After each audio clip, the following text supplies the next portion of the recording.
is a parking lot right now. We have a loop road going around the back. And this dark line with triangles in it, that represents the floodplain line. So we're in the floodplain of the Merrimack. It is an AE zone that's defined by elevation 104.83. So any work below that line is what we have to analyze and create compensatory storage for. So with a portion of the parking garage and the pavement area and the satellite lot I was referring to is down here in an unused portion of the fields. We're then regrading another area of the fields. Actually, could you shift to the following sheets? A6? A6. So A6, this is that satellite lot, existing school, proposed school. This is our compensatory storage area primarily. So there's an existing basketball court and kind of fenced-in playground area. We're regrading this whole section of field to basically lower it by 1.5 feet or so. And that is for, to compensate for the work that we're doing behind the proposed building. No, we strictly floodplain and won't have a soccer field or any use otherwise? It's not being used right now, but I wouldn't exclude the area from being used for exactly that. It could do that. Yep, I realize it absolutely. would be seasonal or Mhm. limited, but it'd be nice. It's a big space. Oh, there is a gate around it, okay.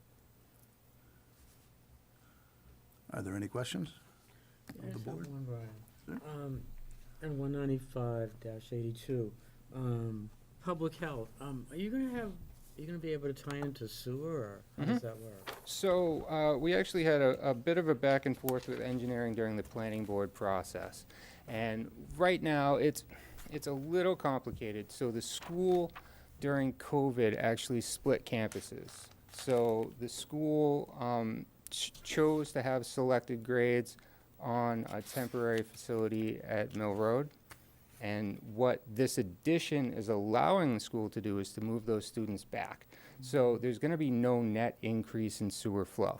So what we did, working with the sewer department and engineering, is look at the 10-year historical averages for this property, for the Mill Road property, kind of compared flows, and it basically matched that flow at Wellman went down, flow at Mill Road came up, and then when they move back, it's going to be the same amount of flow. So there's no net increase. Got it. Yeah, thanks. You're not increasing students other than the ones from the Mill Road will be returning.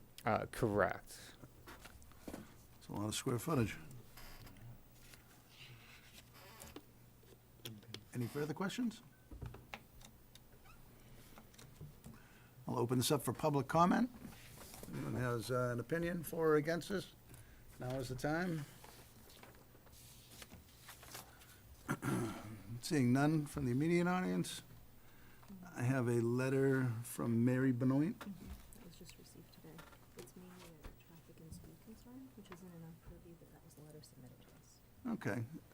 Becky was saying that this is a traffic concern, which is not within our purview as the planning board, but I'm going to read it in as we received it. Dear Mr. Reedy, thank you for the information regarding the Lighthouse School construction project under consideration. The focus of my concern is with the proposed project is the increase in traffic, most likely due to an increase in school buses and private passenger traffic entering and exiting the school property with this proposed addition. I have watched the speeding that occurs in the morning and afternoon from 3 to 4 p.m. especially, as buses and cars drive up the public road of Wellman. The school has a 20-mile-per-hour speed limit sign posted as cars and buses make the right turn at 25 Wellman Avenue. There is a full stop sign at the entrance to 25 Wellman Avenue for buses, passenger cars exiting the property. However, as often occurs everywhere today, at busy hours, this becomes a rolling stop and the vehicles roll onto the public road, forcing residents driving in or out of Williamsburg to quickly stop their cars or run the risk of being hit. Perhaps the school has a way to monitor the speeding on their road. However, there is no designated speed limit on the public road. As a resident of the Williamsburg community for 30 years, I have watched the school being built, as well as the designation of the school bus drop-off pickup right outside the Williamsburg entrance. However, I have never seen a designated speed limit sign on the public road, except for the sign at the entrance to the school property. While the school is set back from the main road, the school bus drop-off pickup is on the public road. This turnaround has so many clearly posted no parking at any time signs specifically for the bus drop-off pickup, and yet people still park where they want. The speeding on Wellman Avenue, I believe, begins on Tingsboro Road and spills onto Wellman Avenue, with vehicles either entering at 25 Wellman Avenue or proceeding into the Williamsburg property and not slowing down. As an avid walker, I have come to proceed very carefully when entering or exiting my community, as well as trying to cross the street. There is no speed limit signs on either side of the street until someone gets to the right turn into the Lighthouse School. By that time, the momentum has been built up, and the speeding traffic continues into Williamsburg. Since Williamsburg has had a major roadwork project a few years ago, we have no speed bumps to slow down the speeding traffic at the entrance. The speeding has become very problematic for the community. It has been suggested that we add more stop signs on the development, which may help some. A speed limit sign on the public road could help, as well as to remind drivers they're approaching a school, as well as a school bus drop-off pickup area. Thank you for your time in reviewing my letter and concerns related to safe driving in and out of the school, as well as my community. Sincerely, Mary Benoit. So maybe you could look into a stop sign, which again is out of our purview, but it sounds like a very good idea. DPW and a town meeting issue. I think it's not that hard to get a Nope. sign put up. DPW. I'll ask again, are there any concerns regarding this thing from the audience? Seeing none? Departmental letters. Oh, we got them, I'm sorry, I didn't understand. This one's from David Prince, conservation agent, his comment, and then there's a few reviews attached. Okay, reiterating, the Conservation Commission has closed the public hearing and approved the project as shown on the submitted plans.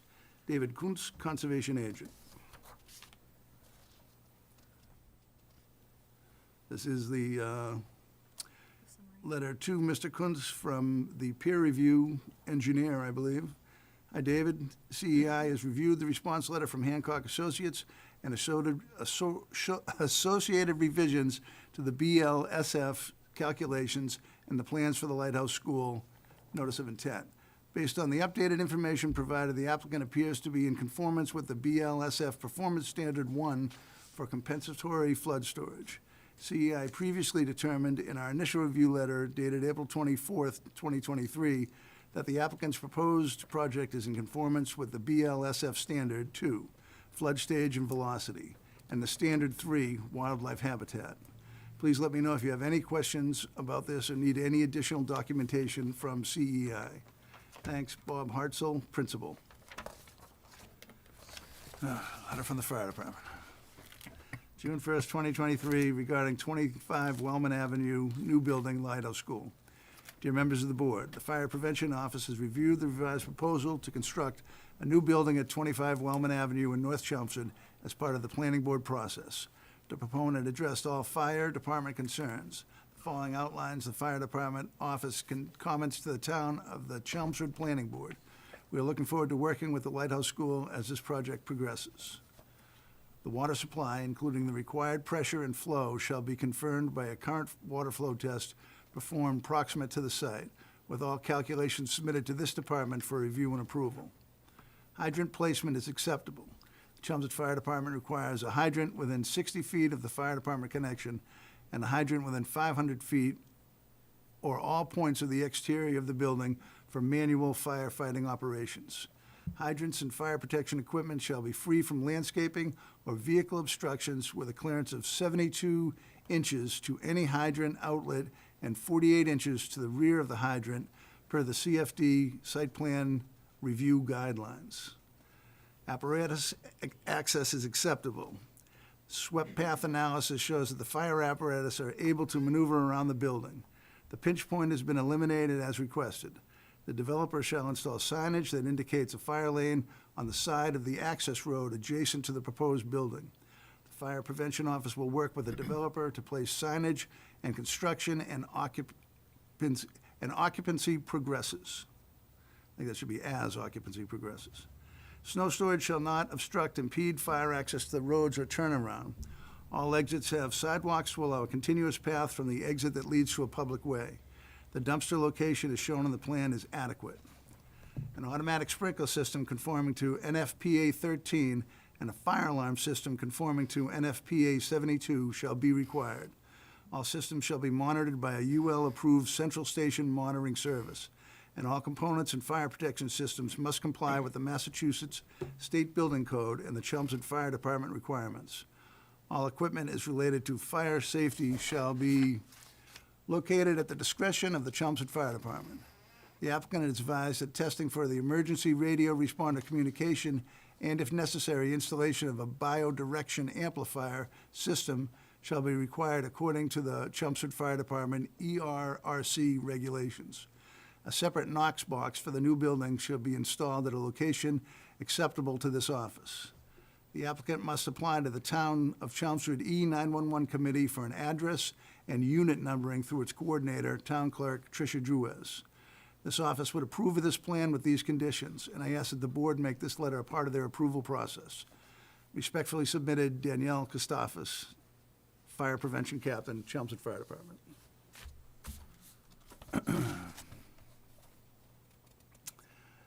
From Jose Negron, Building Commissioner, regarding 25 Wellman Ave. The proposed 23,000 square foot addition on the floodplain district at the above regarded address will require a special permit from the Board of Appeals and needs to comply with the requirements of 780 CMR for documentation and construction. All building structures shall be designed and constructed to resist the effects of flood hazards and flood loads as per 780 CMR. Please make application to the Board of Appeals within 30 days of receiving this notice. I look forward to assisting you during this process. Thank you. Respectfully, Jose Negron. Thank goodness. Department of Public Works, this office has no comments. The Board of Health has no comments. And Engineering has already responded. That is all the letters I have. Once again, I ask if there's public input at this point, and I think we are ready to close the public hearing. I'll make a motion to close the public hearing, Chairman. Second? Steve, all in favor? Aye. Yeah. I think we can take this up. I'll make a motion to approve the special permit under Right. 190.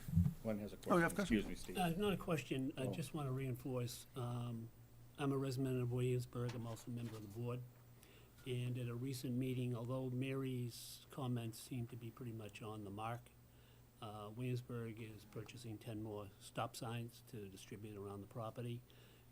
There is no sign with a speed limit on Wellman Avenue approaching the Williamsburg property, which is at the end of the cul-de-sac. And this was mentioned at a recent meeting, and they basically said, no, they don't feel there's any problems. Is that meeting with the town? Was it the sorry? planning board meeting? No, this was at a Williamsburg Association meeting. Oh, the association itself did not feel that Right. signs were going to be helpful. Was it a? No, but they it's did a- not feel that there was any problem associated with the project. Oh, I see. Oh, Okay.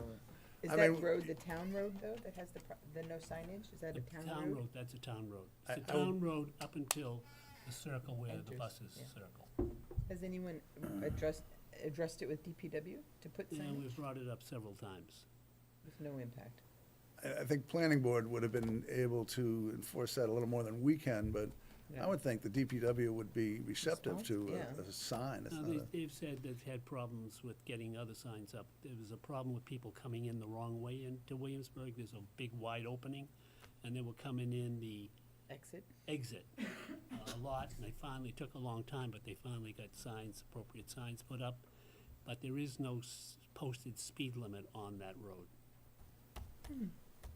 I It would has no think that bearing on the this. town would be responsive to that, but I And, don't and, know why you know, they I wouldn't. feel she is correct that this is gonna increase the bus traffic to the lighthouse, because they're bringing all those students that were over here, they're bringing them over here, so there has to be, you know, additional buses, but,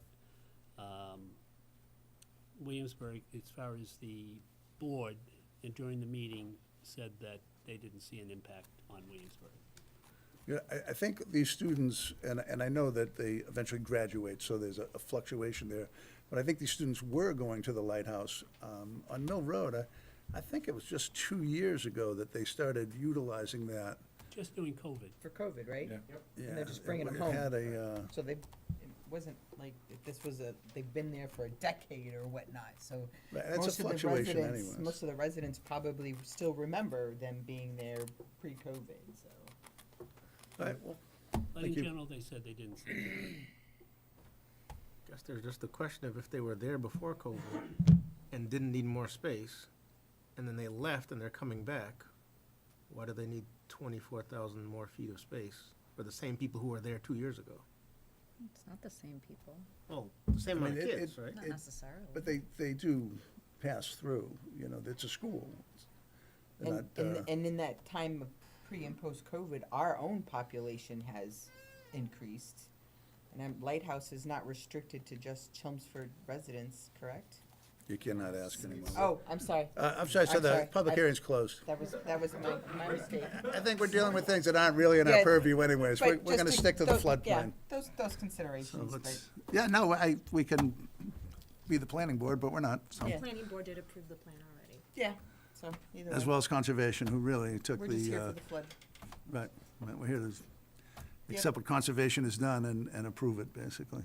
And if they've done all that long letter you wrote with all the That was a long Acronyms. letter, I'm tired. acronyms, numbers, and initials and letters, The sounds most good. critical thing seemed to be the floodplain addressing, which they said. They're gonna that- dig Yeah, a hole and fill a Because if hole, you go so. behind the school, the area where there's now a parking lot, once you go beyond the parking lot, it's straight down, and then it levels, it's level way out. Right, so But right they now, addressed that's that. probably floodplain storage, Right.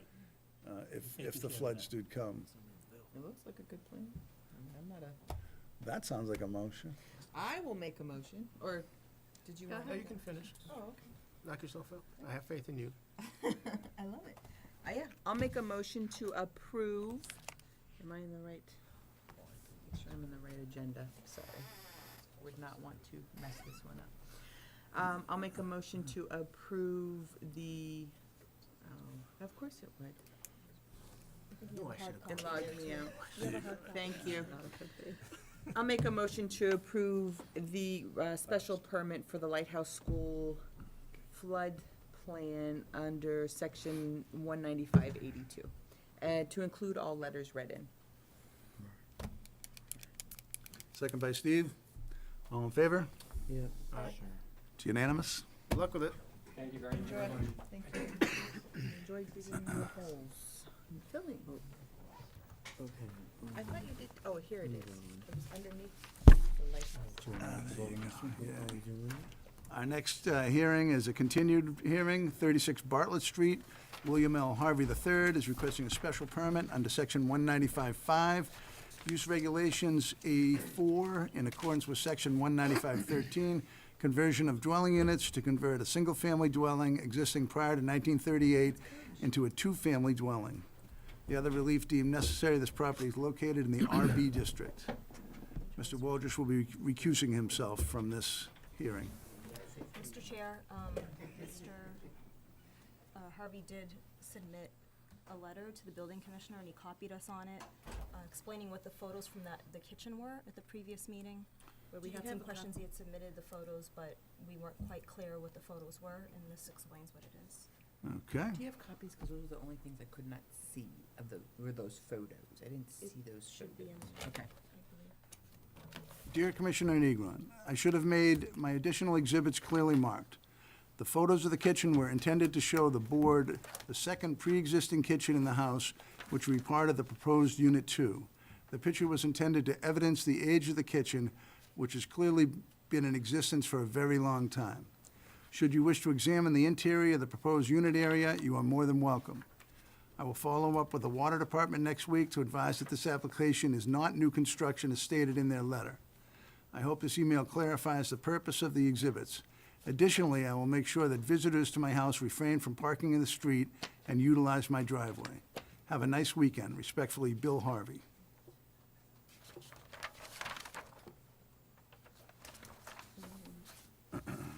This is the letter from the water department.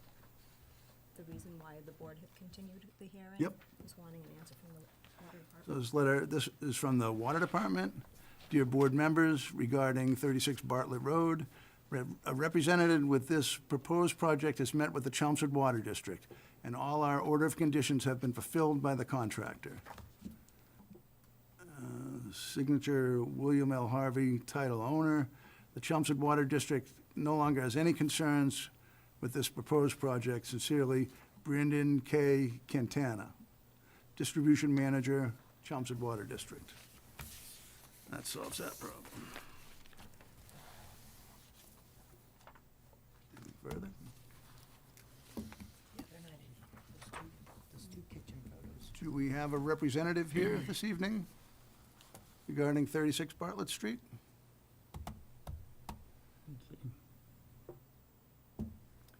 So, Mr. Chairman, generally the board would not move forward on a matter without the applicant being present, unless the applicant had previously indicated to the board that they didn't intend to come and make any additional presentation. I think it would be wise to continue this to your next meeting and Would it reach out to the make sense applicant. to continue in case there's traffic or other issues? You could certainly push it And down on the continue- agenda. Yep. So if I could get a motion to continue this, Before you do that, what about that clock of the, because we got an extension. this would be our last time. 60th day, our You- second month? So this is a special permit. So you opened your special permit hearing in a timely manner. You don't have to take action within a specific time period. Once you close the public hearing, you have to render a decision within 90 days. So you're not under any kind of, And we'll leave the, if this were a Hearing. variance, it would be different. A variance, you will have 100 days from when the application was filed to complete your hearing process. So make a motion to push this on the agenda. I- You wanna see the photos? I can pull them up. Yeah, but if we're gonna wait till, I don't know if we Yeah, should I really have would any sort of hold testimony off on any sort of without, can presentation. you just forward those applicant to me? or That's fine. I representative. can look them up in here. Those were the only two things I couldn't find. Okay, so we'll put In my this back review. on the agenda till the end of the meeting, and at that time, continue it to next month if he has not, Because we don't have arrived. any response that he wasn't So- going to So, appear, Mr. right? Chairman, the only question I would ask is if there are people in the audience here waiting to speak to this. I don't know that it's necessarily the best idea to make them wait to the end of the hearing and then tell them that they're not gonna be able to speak, so. very good point. I guess I would ask for a motion to continue this to July 6th. July 6th, is that correct? Can they, Yes, the sixth. can they speak now? Can they speak now? I- Can I- Take their recording now? Generally, you wouldn't take testimony on a matter without the applicant present. Okay. Again, unless they've indicated that they didn't intend to appear. Which they did not. Okay. Right. I'll So make in an a- abundance of we're not- caution, I would not we're not take any meeting in testimony. Are they outside by any chance? No, we're meeting in July. August will not be meeting. August is our All right. vacation. I thought we weren't Thanks. meeting. If any notice came in, it was within the last hour where I wasn't at my laptop in the office, but I hadn't received anything all day. For July. You know, for tonight, that they wouldn't be Oh, present. Worth a look. Thank you. I I'm will gonna send you make, in to check the men's room. I was out there for a while. I didn't see it come up. all right, I'll make So a could I get a motion to continue to July 6th? motion to continue 36 Bartlett Street, requesting a special permit to July 6, 2023. And Mr. second. Chairman, I recommend that somebody contact the applicant to confirm if they intend to appear or if they're just gonna let the board deliberate without their presence. Okay. Can I'll you follow send up a on that. letter or an email that can do just that? Second the motion. The hearing, I don't know, Mr. Kennedy. They can ask a question.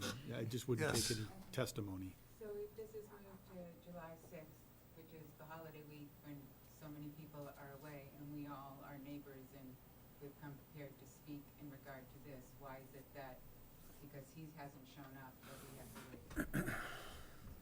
It's a good point. Because typically, the applicant is the one that's actually making the presentation, and the board, as a general rule, as long as I've been involved with it, which dates back to 2008, has not moved forward on applications without the applicant present, unless they've given indication that they didn't intend to show up. So is it a general rule, but does that mean that's the rule? I mean, is it written It- somewhere that this is how it has to be done? It is not written somewhere that this is how it has to be done. It's just that the board's past practice has been that, and it's best How many practice. times is he allowed to be absent without notice? So, This, so again, my recommendation to the board is to actually reach out to the applicant, confirm whether or not he intends to appear at the at the July 6th meeting. And either, if he shows up, then obviously we would move forward. If he indicates that he is going to appear and doesn't show up, I think we would still move forward at that point. Does the board have the authority to continue it to August? That's what I- So my that next question. Where it's a Fourth of July holiday. Right.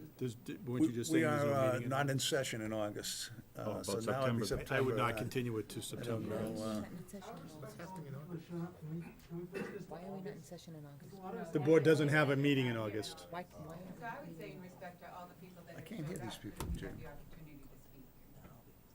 I'm gonna take the advice of council on this and continue this till July 6th. I'm sorry if that's inconvenient, but that's what the board is gonna do. They can submit letters, right? Well, we can, active employee, sir. we can, It does feel intentional on the guy's part, and you guys know this. we can try to reach out to the applicant now if you want to push this back on the agenda He's tonight. sitting in his driveway. We can reach out. It sounds like you'd like the opportunity to speak, so I will continue this until the end of the meeting and see if the applicant or his attorney shows up.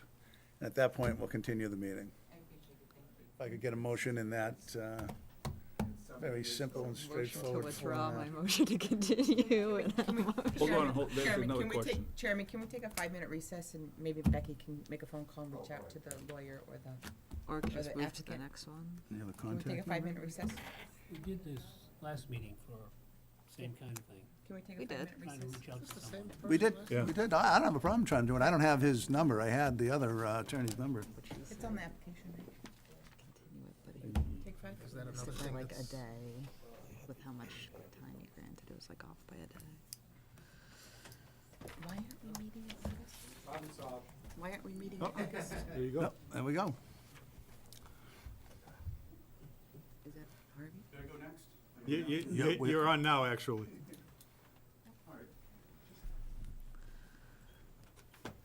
Hello, William Harvey, 36 Bartlett Street. Unfortunately, my attorney, David Plunkett, was unable to make it, so therefore I'm going to request a continuance to the July meeting. And I also have a certified floor plan that I'd like to submit. I have 10 copies at Staples, but here's one copy. I can drop off the rest tomorrow. Yeah, I think we'd have to open the meeting to, there's some people here that would like to speak. And they're here tonight to speak, so if we're gonna open the meeting and not continue it and accept, I think. I'd rather that we have a should- continuance until my attorney's here to be present. He was here for the first meeting, so he's unable to be here today. So that's my request. So we have a request that his attorney can see this on recordings and get all the information, they can discuss it here this evening. So we request that we get to speak this evening. I'm gonna ask Mr. Haverty to guide me on Have this to again. open up for public comment? You do not have to open it for public comment. You certainly can grant the applicant's request to continue. Generally, that is what the board's practice would be. I don't necessarily think that there would be significant harm if the board took testimony tonight. This is being recorded, correct? Yes, it's on. It is So, recorded. I mean, Attorney Plunkett could review the recording and be prepared to speak to anything. I wouldn't expect the applicant to respond to anything tonight. So this would just give, in particular, given the fact that the next meeting is during a holiday week and there may be some people that are unable to be here, at least they could get their questions and comments on the record, and you would have the ability to hear responses from Attorney Plunkett at your next meeting. Okay. So we will not continue at this time. We'll hear some testimony and then continue. Very good. I'll be excused. Thank you. Anyone like to speak in favor or opposition to this application? Now is the time. Please line up at the podium, give your name and address. And I would ask you, try not to duplicate others speaking, but I appreciate everyone has an opinion. I'll certainly give you your time. Do my best. My name is Deborah Hill. I'm at 39 Bartlett Street in Chelmsford, Mass. And I want to start off with a question. I looked at the application that is linked to your agenda, and I see that there is a mortgage inspection plan there, and your regulations say that for a special permit, a certified plot plan is required, and that it says at the bottom of that note, mortgage inspection plans, mortgage survey plans, and plans modified by anyone other than a licensed surveyor are not acceptable and may delay the processing of applications. If the mortgage inspection plan was submitted, does that mean that the application is incomplete? That's an interesting question. I would defer, I think, to Mr. Negron on that. They're not changing anything, so it's a difficult position to take, but I will defer to the building commissioner. Mr. Chairman, for the record, Building Commissioner Negron. Usually, we don't accept mortgage plans in the department. For the reason being is because most mortgage plans, they have a statement there that clearly state that they should not be used for determining boundaries, or the person who stamped the mortgage plan is not aware that modification might be done from the applicant to the plan. So we don't take mortgage plans. If in a situation like his, I would not require a certified plot plan because he's not going outside the footprints. I don't know if that answers your question. So one of the reasons for requiring the certified plot plan is that you're actually getting that certification as it relates to measurements on the boundaries, and you want to be able to actually show how far away a structure is from a boundary line and things of that nature. In this instance, there's really nothing that's being done to the exterior of the property. He's not increasing the footprint or anything like that. So it's less of an issue in this instance. If it were non-conforming, would that affect his ability to get the approval? And If would the that existing structure is Existing- pre-existing non-conforming, no, it would. it would not affect it? Okay. The idea is nothing's changing. So Agree. if things are gonna change, it would be a certified plot. I mean, typically, we'd be looking for one, but where there's no change whatsoever to the actual structure, they're not moving a wall, or, they're not doing anything that's not already there, conforming or non-conforming. It's been there since before 1938. So what's there is pre-zoning. That's all pre-zoning. Okay, all right, so that was my question, to check on that. And then we did send an email with some photographs. I wanted to reference those. Yes, I think we can pull those up. Yeah.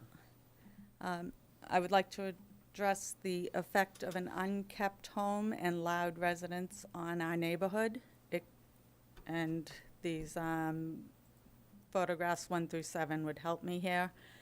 Prior to the ZBA meeting on May 4th, Mr. Harvey's property resembled the first 2 photos. Numbered 1 is a real estate photo from when it was for sale and he bought it. And then photo 2 is after he bought it in the winter of January 2021. It shows, so. It's loading. Okay. It disappeared. It shows nothing particularly out of the ordinary on his property. On May 4th, a number of abutters who received notices for the project with information about the allowed public comment and a few others from the street made comments against the project, the proposed changes to a 2-family home. Since that date, Mr. Harvey has demonstrated how a change to his property can affect the character of the street for the worse. This is a consideration in zoning regulations 195-103 and item B4, neighborhood character and social structure. The property has undergone significant changes in the last 3 to 4 weeks. as shown in photos 3 through 7. Appliances, mattresses, and construction material have been strewn about the lawn and on the roof of a structure visible to the street. The front door, his garage, and a tree have been spray painted, and there are now multiple no trespass signs. We have heard loud music, car alarms, and horns, as well as yelling in the day and at least one occasion in the night from his property. This behavior has disrupted our sleep and caused me to be uncomfortable passing his property, particularly when walking. It certainly is not the character of the rest of the neighborhood, and I have not experienced this kind of disruption before this. If this is how Mr. Harvey intends to handle his property and the expectations he would have of renters, then there will be a negative impact on the neighborhood from the proposed changes. Thank you for your time and consideration. Thank you. Say keep out, is that what it's- If you'd like to speak, please approach the podium, your name and address, and whatever you have for thoughts. Good evening. My name is Thomas Hill. I live at 39 Bartlett Street. All right. I am here tonight to speak against a special permit. I understand and appreciate the board will consider the information presented to them before making their final decision. I want to speak tonight about Town Ordinance 195-103, which the board must consider in the decision-making process. In Section B, it states that you need to include considerations of Sections 1 through 6. I would like to make a statement on Sections 1, 2, and 4. In Section 1, I see no social needs or economic needs that will be served by granting this permit. As for a community need served by this proposal, I don't see how one apartment is going to help out the community with all the new construction going on in the center of town. That's going to help out. But he's adding one because in a letter he sent to me dated May 16th, 2023, he has decided to spend much more time on Bartlett Street and is intent on residing at his home for a very long time. Also in this letter, he stated when he is able to legally, he will rent out rooms in his home to make the neighborhood as more diverse than it is now. At the May 4th zoning appeals meeting, I stated that I had gone around to the homes on Bartlett Street with a petition against this change. If you review that petition, you will see that a majority of the neighborhood signed it. Neighbors came out at that meeting and made public comments against this permit too. This neighborhood does not want a two-family dwelling. In Section 2, the permit talks about traffic flow and safety, which includes parking and loading. I believe the traffic flow will be affected if Mr. Harvey was to leave the property's driveway the way it is currently configured. With the parking and safety issues that were presented at the meeting last month, I foresee there will be issues in these areas if passed. Finally, in reference to Section 4, please consider the following on the neighborhood character of Bartlett Street and how it could change by approving this permit. Allowing the conversion will have an adverse effect because it will change the existing structure of this old neighborhood, which is residential single-family homes and has been that way for more than 140 plus years. I would describe Bartlett Street's neighborhood character as being a fairly quiet street, diverse, and filled with a mix of young and older families. The street is very appealing to the eye as it is lined with a mix of older homes and newer but nicely designed homes that blend in with the surroundings. And it is a short walk to the shops and restaurants in the center of town. The street has a nice canopy of trees and stone walls hugging the roadway that add to the appeal of living here, and traffic is mostly from its residents. Bartlett Street is one of the oldest streets in town and has seen changes over the years, but it has continued to remain a single-family residential section of the town, and it should be kept this way. If this permit is allowed, there is the possibility of additional trees coming down to accommodate additional parking needs and stone walls being removed to accommodate larger driveway entrances, all of which will change the structure and character of this neighborhood. In closing, I want to thank the board for allowing me to speak tonight.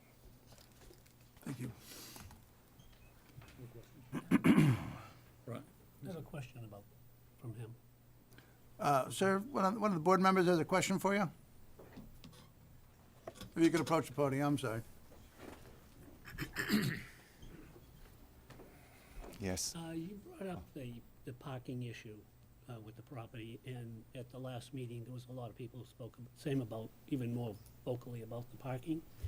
And I drove by there, and maybe I'm not looking at it right, but it looked like there's a driveway as you drive up the hill, and after you go by the property, there's another driveway with an orange netting fence going down. Is that the same driveway? Yes, it's just like The a loop? horseshoe-type driveway, and then there's a small section that veers off to that, garage? that garage that's back there. So there is a lot of paved area that goes along with the house. There is what appears to be a large enough driveway to accommodate, but when Mr. Harvey had somebody else residing at that residence with him, Mr. Harvey's also bringing his work trucks back. So he's looking to be able to utilize his driveway. So we would find more often than not, this person was parking out on the street, or sometimes they were allowed to park in that driveway, but not as much as the parking that was out on the street. And sometimes you would see the car belonging to that person up on a portion of the lawn by that orange fence. So if you went into the driveway that way, immediately on your left-hand side, the car would be parked up on the lawn there. So with Mr. Harvey's intention, according to that letter he sent me, he's going to be staying there. So if this is passed and he's allowed to make that into a two-family, he will rent one unit out. But if he's still bringing his work vehicles in and out of there, I don't see how that's going to work with adding a tenant, since it didn't work with whoever he had residing there with him prior. Is the letter that was written to you on file with us anywhere? What it states, and because you mentioned he was going to rent rooms. Yes, I did present the letter.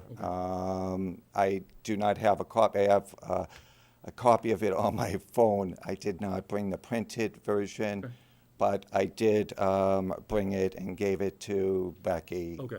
And that was in yeah. March. Okay. That was dated in March?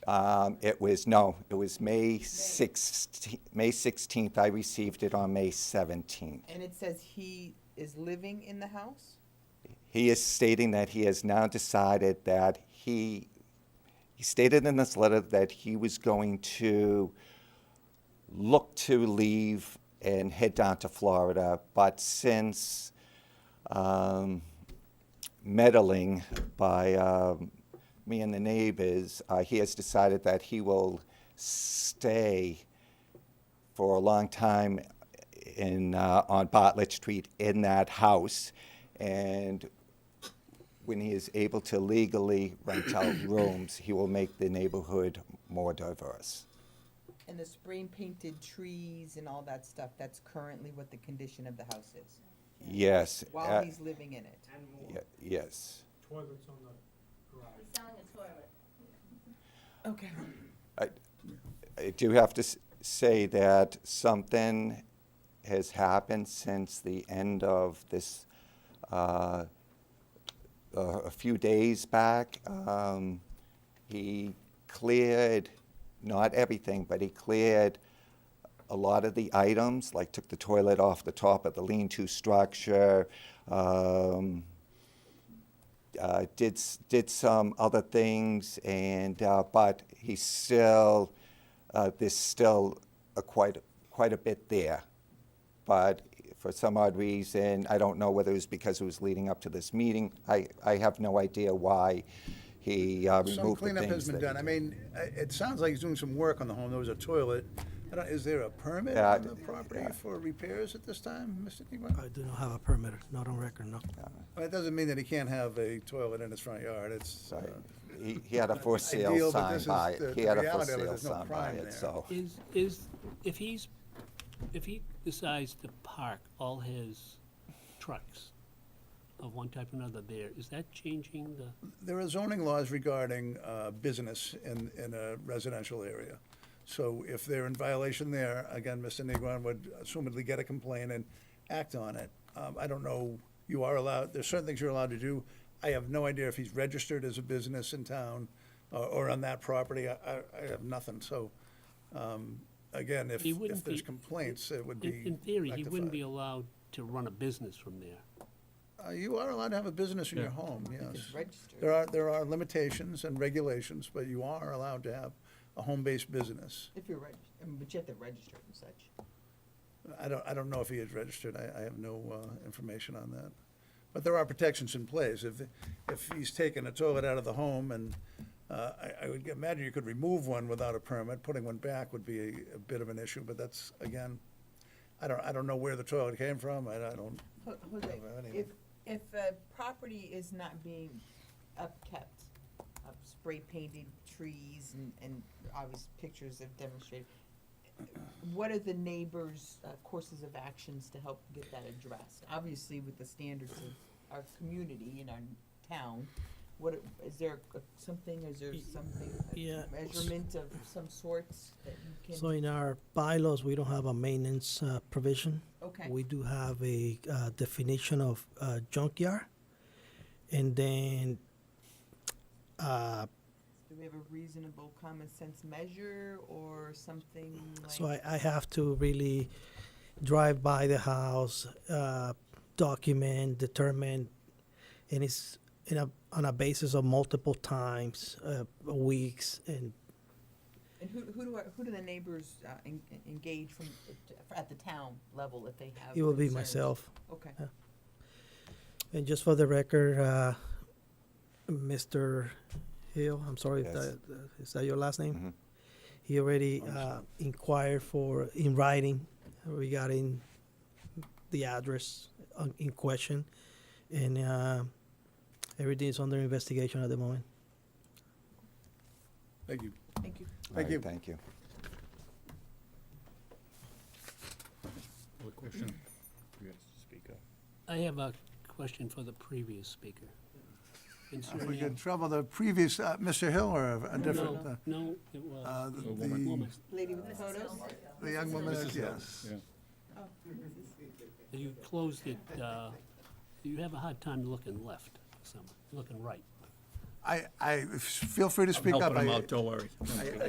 I did not catch that, so I apologize. and I Trying to will look ignore me, right. that's all. You had talked about noise. Have you filed police reports concerning the noise?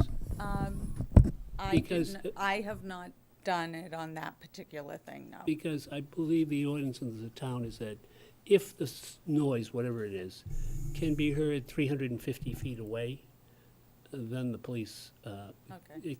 by town ordinance, can get involved with it. Yeah, And right there's out. quiet hours as well, so. Yeah, But you should, if you hear it again, you should file a police Police have report. been called on some occasions. I have not myself. Okay, Yeah, that's all on record too, right?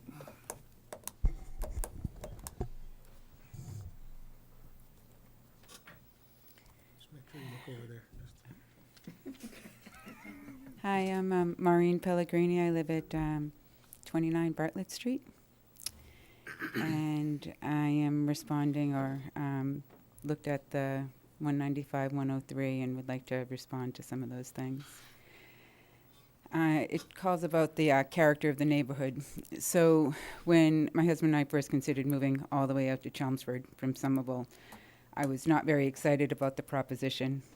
I didn't want to live somewhere that I had to get in the car every time I needed to run an errand. When we saw the house on Bartlett Street, I was thrilled. It was an old home with established gardens. Of course, it was more than we had budgeted for, but we weren't buying just a home. We were investing in the neighborhood. Bartlett Street checked all three boxes, the golden rule of real estate. Location, location, location. I could walk to the market, I could walk to the library, I could walk to the park, and over the last several years now, walk to dinner somewhere other than a pizza place. I don't believe that there are any other neighborhoods with large homes, yards, and gardens in Chelmsford that have this advantage. Bartlett Street is unique. It has a character that very few Chelmsford neighborhoods have, and as I stated in my earlier letter with the prior special permit, if that's approved, it will be a slippery slope with other large older homes also being converted to multifamily. We will lose the integrity of one of the oldest neighborhoods in our town, and we won't ever be able to get it back. In regards to traffic flow, years ago, Judge Gary, the prior owner of 36 Bartlett Street, proudly told us the story of how he and other neighbors worked with the town to have a do not enter sign posted at the entrance from Route 27. With so many families and children on the street, they wanted to minimize cars speeding down the street as a cutway through to the center. Again, Bartlett has always had the advantage of being connected to the center while maintaining its special, separate neighborhood feel. The traffic flow also calls out including parking. So, with fairness, Mr. Harvey has done a beautiful job maintaining and restoring some old homes. On the corner of Dalton Road, he has a couple of properties, and I don't deny that they aren't maintained well. However, they sit at a four-way intersection that is so busy there are traffic lights. Additional structures have also been added to those properties, again, well-maintained and looking historical, sitting behind these homes. However, very large parking lots now sit between those buildings. They are no longer homes, they are buildings. It is not a beautifully landscaped neighborhood with trees, many over 150 years old. Impacts on the natural environment. As I was working in my garden the other evening, a neighbor stopped by to tell me that they saw a giant blue heron fly over her house, and she followed it to my garden, where we have a pond. I am 3 houses from the center. I have a formal pond area that was installed back in the 1940s. We have fish that the blue heron eat, so now there's only goldfish and not fancy koi. We have frogs, we have a fountain, and the bees from my 2 beehives love to drink from that pond on the hot days. 36 Bartlett Street is across the street from my gardens. Many large mature trees have already been cut down in front of that home. And I am pretty sure those trees did not actually belong to the home, and they were part of the town. But they were removed without any discussion or consideration. Parking for additional families will need to be provided, and the natural environment will definitely be further impacted. Mr. Harvey has 2 pickup trucks. He has a work van. The loop in that driveway does not allow for 2 cars to pass one another, and cars now are parked up on the street and on the grass. So in closing, that pond that I mentioned was actually uncovered by the prior owner after it had been filled in and left for over 40 years. They found the original brick wall still standing, and new patios were laid down to replace the old ones that were beyond repair. That is what our neighborhood is about. It's about being stewards of these homes, recognizing and honoring all the families that came before and built these homes over 110 years ago. These homes are labors of love. They're family homes. They are not business opportunities. So thank you very much for your time and consideration, and I hope our concerns will really be taken in. Thank you.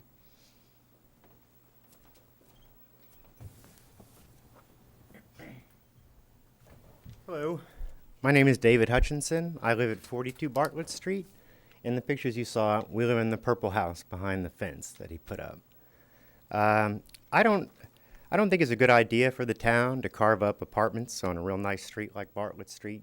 I think that once that starts to happen, the whole street will start to become more like that, and I know that's been addressed a little bit. Also with all the new units and apartments going up right in the center, and we can hear that construction, so there's a lot of construction going on. I don't think that would be necessary or in the town's interest. And I also wanted to follow up, you asked about police reports. I've filed 5 or 6 already, where he seems to be specifically harassing my family. And I know that that's not part of this committee's purview, but I wanted to put that out there, that the petitioner is attempting to affect this hearing and to prevent us from having our say. Thank you. Thank you.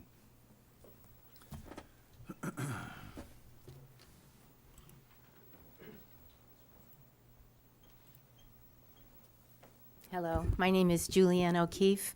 I live at 57 Bartlett Street, and I'm just wanting to say that I completely object to this special permit, but I've been asked by my neighbor to read a statement from her. She couldn't make it tonight. Her name is Sarah Gavriel. She's at 43 Bartlett Street. She says, "I'm sorry I'm unable to attend tonight as I am at a school event at South Row. I wanted to be there in person with my fellow neighbors to stand in disagreement with the zoning change at 36 Bartlett. According to Special Permit 195-103B2, the traffic flow and safety to the neighborhood will be gravely disrupted. The way Bartlett Street is set up, the vehicles on the street are mainly those who reside here. More traffic will absolutely lead to the change of the quiet old world charm of Bartlett Street, along with the safety on the street, where lots of children ride bikes and scooters and walk to play with friends. Special Permit 195-103B4 talks about neighborhood character. 36 Bartlett becoming a multifamily will change the characteristics. The driveway and parking would need to be revised, which would lead to more trees being removed from the property. Along with that, the rock wall lined street and yards would need to change. 195-103 touches on impact of natural environment, changing the traffic flow and pattern, removing even more trees and landscape, and adding more residential qualities will disrupt the habitat on our street. We are full of wildlife with deer, turkeys, blue heron, and much more that will be pushed out. Thank you for your time and consideration, Sarah Gavriel." And I would just ask that you please look at those pictures, the before and after, one more time. He's not just putting a toilet on the side of the street. He's putting it on top of a garage, a freestanding garage with a for sale sign on it. He had a refrigerator out there with the door off. He's making an absolute mess of the property. He's retaliating against the neighbors because he's so angry. You guys know this man. His reputation precedes him. Please give us some consideration. He's just nasty.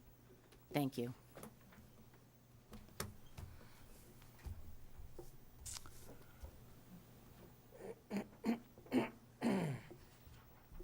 Good evening. I live number 68, so it's much further out to the street. And could I ask your name, please? Yes. I'm sorry? Your name? Vera. I need your whole name for the Vera. record. Huh? First and last name. Okay. Last name is Lee Chen. Thank you. Lee-Chen. 68 Bartlett Street. Thank you. Okay.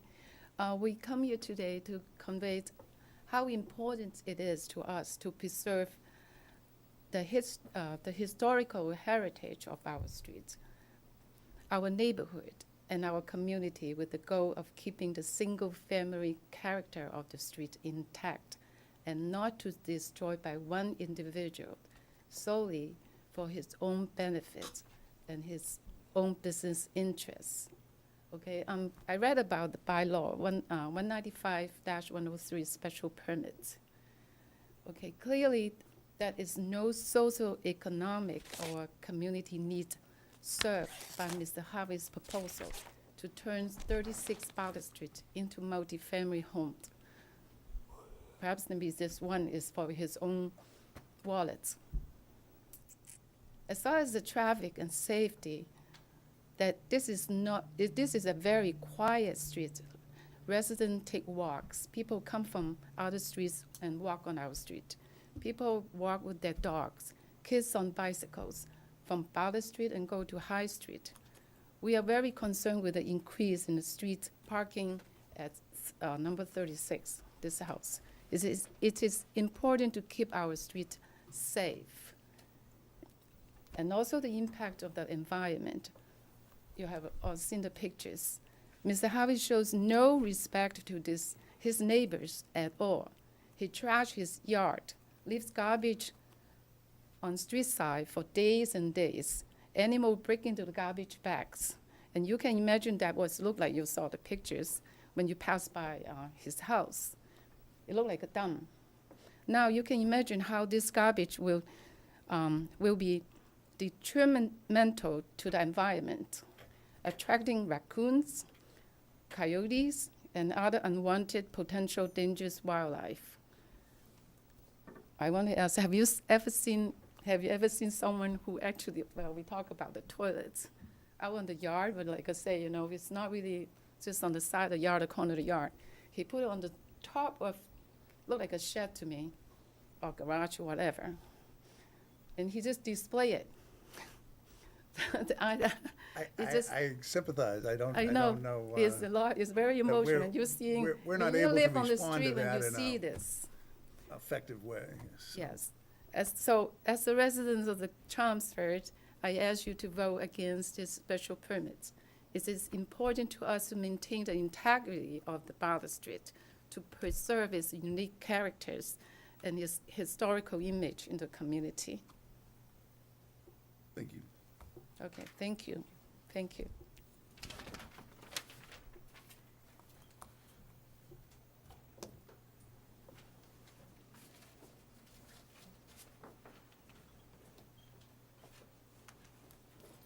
Good evening. My name is John Fisher.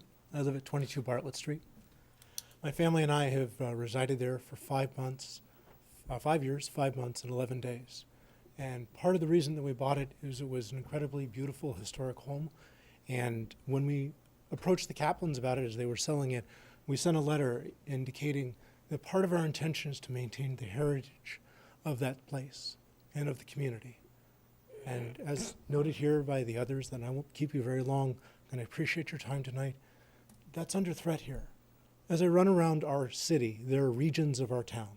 There are regions like the Farms 1, Farms 2, where we have single-family homes. There are regions on 129 where there's multifamily dwellings, and we badly need those. But our region is single-family homes, and if we set a precedent here, that will be broken. There will be other multifamily homes, because that precedent is there, and they will start to line that street as business ventures move in. So I'm here on behalf of the Kaplans and Eric Kaplan, who was the town pediatrician long before I was here, to maintain the heritage of Bartlett Street. Thank you. Thank you.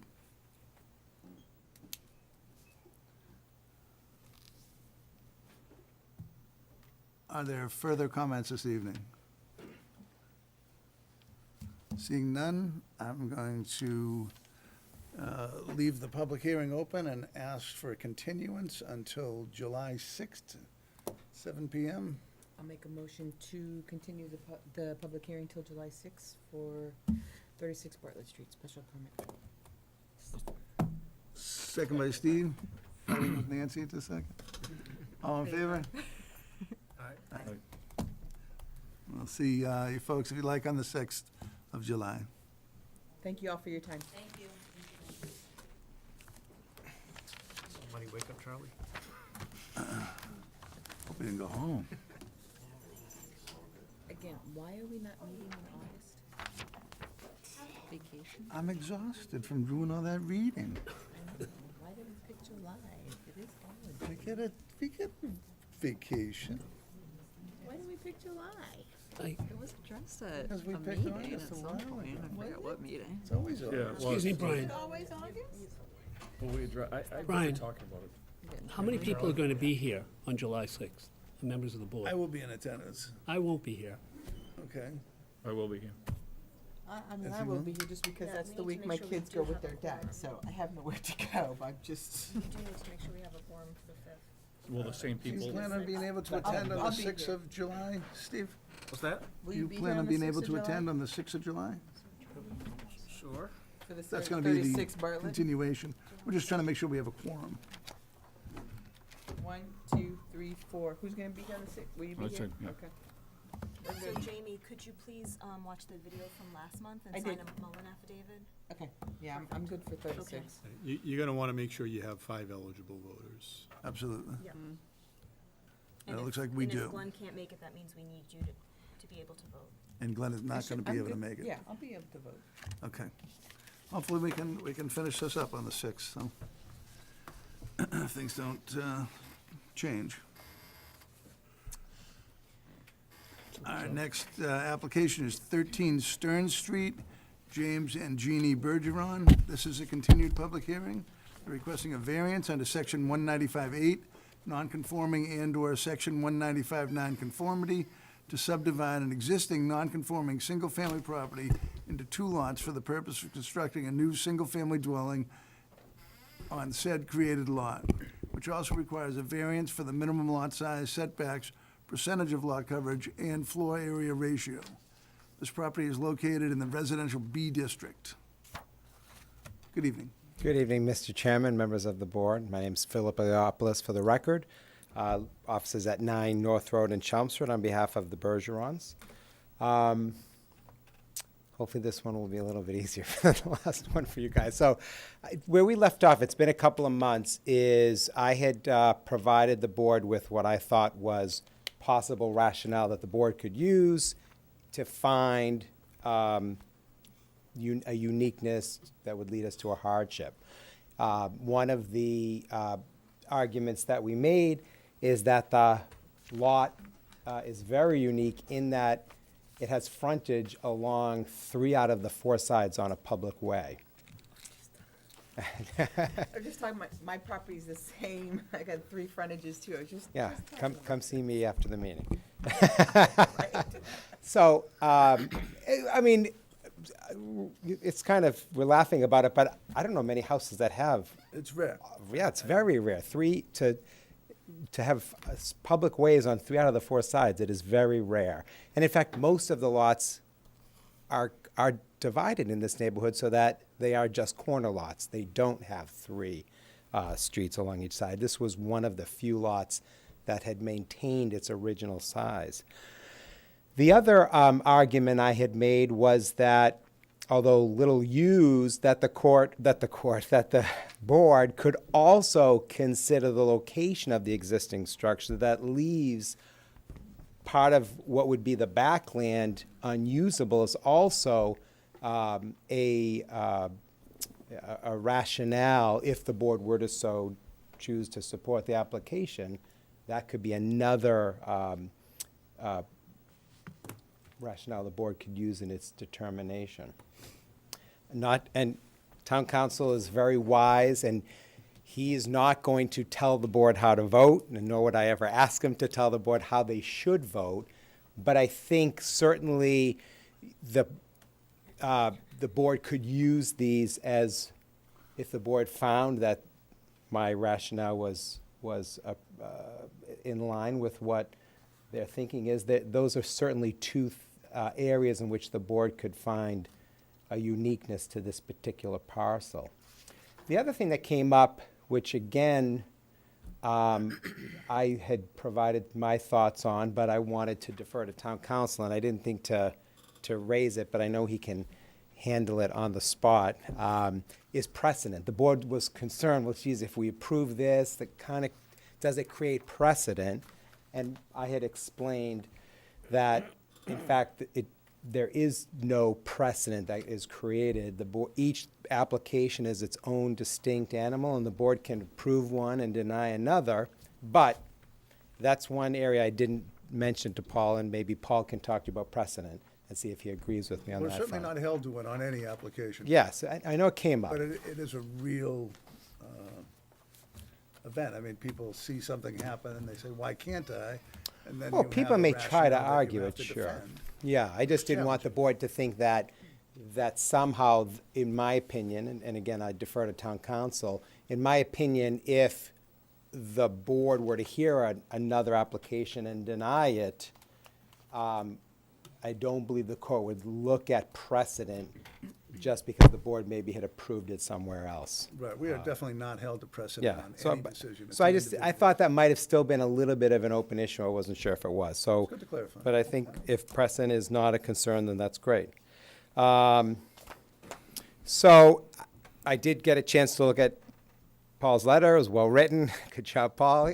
I think in part, we are of like mind that certainly the board has the authority to make that determination if the board so chooses to find that these particulars that I've raised create the uniqueness that could lead the board to finding a hardship. I know there was some case on there about frontage. We aren't thankfully seeking a variance for frontage. I know the courts have been a little bit more strict on the frontage issue. We don't have that here. We would still meet frontage. It's just lot area that is the big one. I also want to remind the board that unlike other applications that the board may have heard tonight, we actually have the support of the direct abutters, the one from the rear and the one directly across the street. If you remember, they came here at the last meeting and spoke in favor of the applicant. So I don't know if there's anyone else that might have some questions on it, but I just kind of wanted to sort of recap where we were at. Thank you. I do have your letter in front of me. Mr. Haverty, would you like to have it read into the record, or would you prefer No, me I to don't think expound there's a any little need to on it? read it into the record. And this is very similar to prior letters that I have submitted to the board. It's really just a reminder of the board's role, when it's reviewing a variance.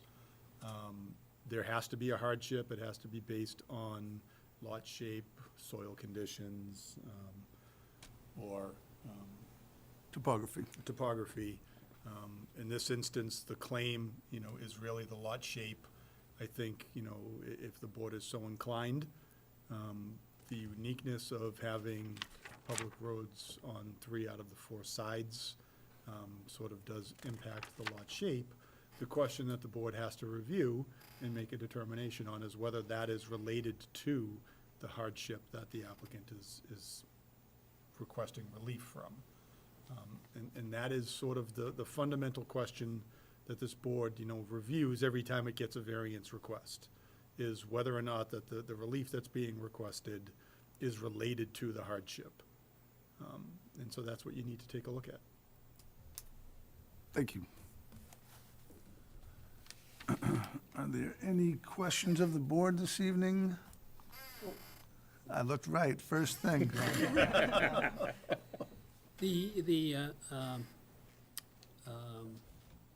argument was made last time, and a lot of dialogue was directed to it, that there was some basis for granting this because the back of the lot was considered unusable.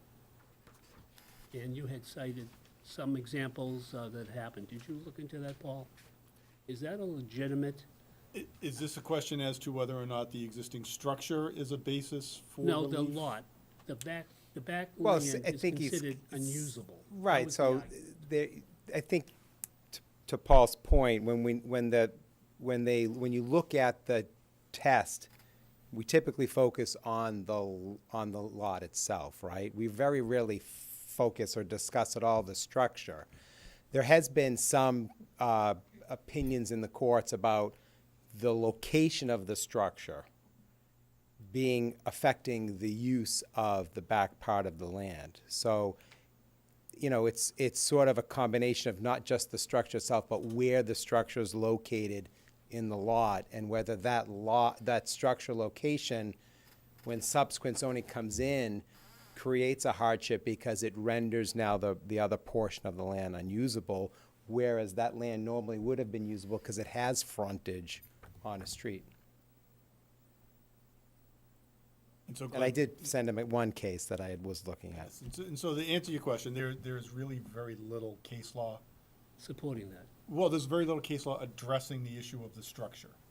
There is mention in the statute. It says, a hardship to lot or structure. But that structure portion has been generally overlooked. There are very few cases that discuss it. The one case that Attorney Eliopoulos did send to me, the language that he was citing was from the dissenting opinion, so it's not really controlling. I do think, again, to the extent that you choose to take it into account, you can consider the location of the structure and whether or not that contributes to a hardship. And then you just, again, have to take a look at whether or not that hardship is actually related to the relief that they're seeking. The location of which structure? The existing structure. The on the existing property. house. So does it come down to wanting to split one lot into 2? That's exactly what they're requesting, yes. Okay, so if they had chosen to build this structure attached to the original structure, there would be no issues. it could be the floor area ratio would come into play, but otherwise there'd be no dimensional issue. I think both structures would, you're saying like a two-family? We don't want to go down that road. Well, it could be but- an LAA Yeah. attached to the main unit. In Chelmsford, it Yes. has to be attached. Or a larger home, I mean, it could simply Right, be a so, larger so home. if the board remembers, part of the reason why my clients are pursuing that is Mr. Bergeron has some health issues, and the existing structure has everything on the second floor master bedroom. So what they would do is build a new house on the new lot, which would be all on one floor, and then sell the old structure. So this is, the current structure won't meet his requirements going forward. So he's basically building a detached LAA. No, he's not gonna own the first one anymore. Right, he's got, yeah, Two separate lots have been created. Right. Yeah, so we're gonna, But that's the purpose, so Right. that they can live in the. And both lots will not meet the requirements of a lot. Instead of going out and buying a home somewhere else and just selling what he's got, he wants to split the lot, build on what he already owns, and then Right. sell the half that he Right. doesn't use anymore. and again, I also think the board, not to lose sight of effects of the neighborhood. In our opinion, this will have no detrimental effects on the neighborhood, because even with the split of the lot, will still be larger than most of the lots in that neighborhood. Most of them are 10 to 15,000 square feet. Will be each about 15,000. Is that on the, are you on the area map for the neighborhood? No, this is the subdivision. We had the plan. colorful one that shows like all the other existing lots, that you could kind of the see comparison? how it fits in with the character of the neighborhood. What do all the corners look like? And it's an RB district now? Correct. Yes. So Yes, Jamie, so you can it's the yellow, see, Jim? Is him. Yeah. And then the line in the center is the proposed subdivision. So the corners are all pretty Yeah, good evening. 50-50 split or solid. Right, good evening, everyone. Katie Ann Wright, from Howard Stein Hudson. Just to kind of go back through this, the green are the only lots in this vicinity that meet both FAR and lot area, which is just that one kind of off to the side. The blue does not meet the minimum lot area, and the red does not meet the minimum lot area or the FAR. So you can see that even though this was overlaid with an RB zoning district, 95% of the neighborhood doesn't meet it, nor will it ever, because the idea to get back to 40,000 would mean somebody would have to tear down a house and accept that lot as their own and not rebuild. And it would have to happen probably more than once, because you can see the yellow lot, the entire yellow lot is the Bergeron's lot that we're cutting in half. It matches essentially the guy right behind us. You can see the red right behind us here. This has two houses on it. And you kind of go around this one, there's basically lots everywhere. This is a really large lot for the neighborhood. So I'm not really sure the point of throwing the RB over it and saying 40,000 square feet is. I'm just making it so Yeah. I can clarify it, but yeah. Right, so as far as, like Philip said, about being, a substantial detriment to the neighborhood, and or nullifying the bylaw, you can see that this is kind of the strange lot in the neighborhood, because it's bigger than everybody else, and it actually would fit in, quite well with what's already existing out there.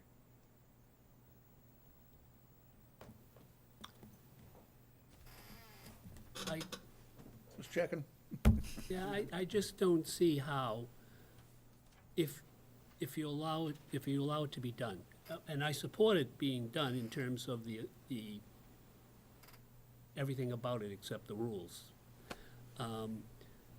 I could see Attorney Eliopoulos coming in arguing that someone else wants to do the same thing somewhere else in the town that has a decent-sized lot, and saying, we did it over here, they want the same It's the thing. curse of precedence, even though we're not held to it, we are creating one, I believe. We don't have to use any other lot in town to decide what to do here. We don't need to compare notes. But when you do something like this and someone says, you did it there, why can't I? It's a difficult I mean, question. We used, the same argument was brought about the pool that we discussed, that they wanted to put it in a particular place in the yard. And they brought a case of where the same thing was done at another home. And we listened to that argument, and it, made sense. I mean, I did decide on that myself because I don't think there was any harm. But I do think that for someone to come in and say they got to do it, which wasn't as accurate as they purported, but it seemed carries to some be a weight. harmless way to do this, and I obviously voted for it, so. There's at least 5 lots on that picture that could come in and propose the exact same plan.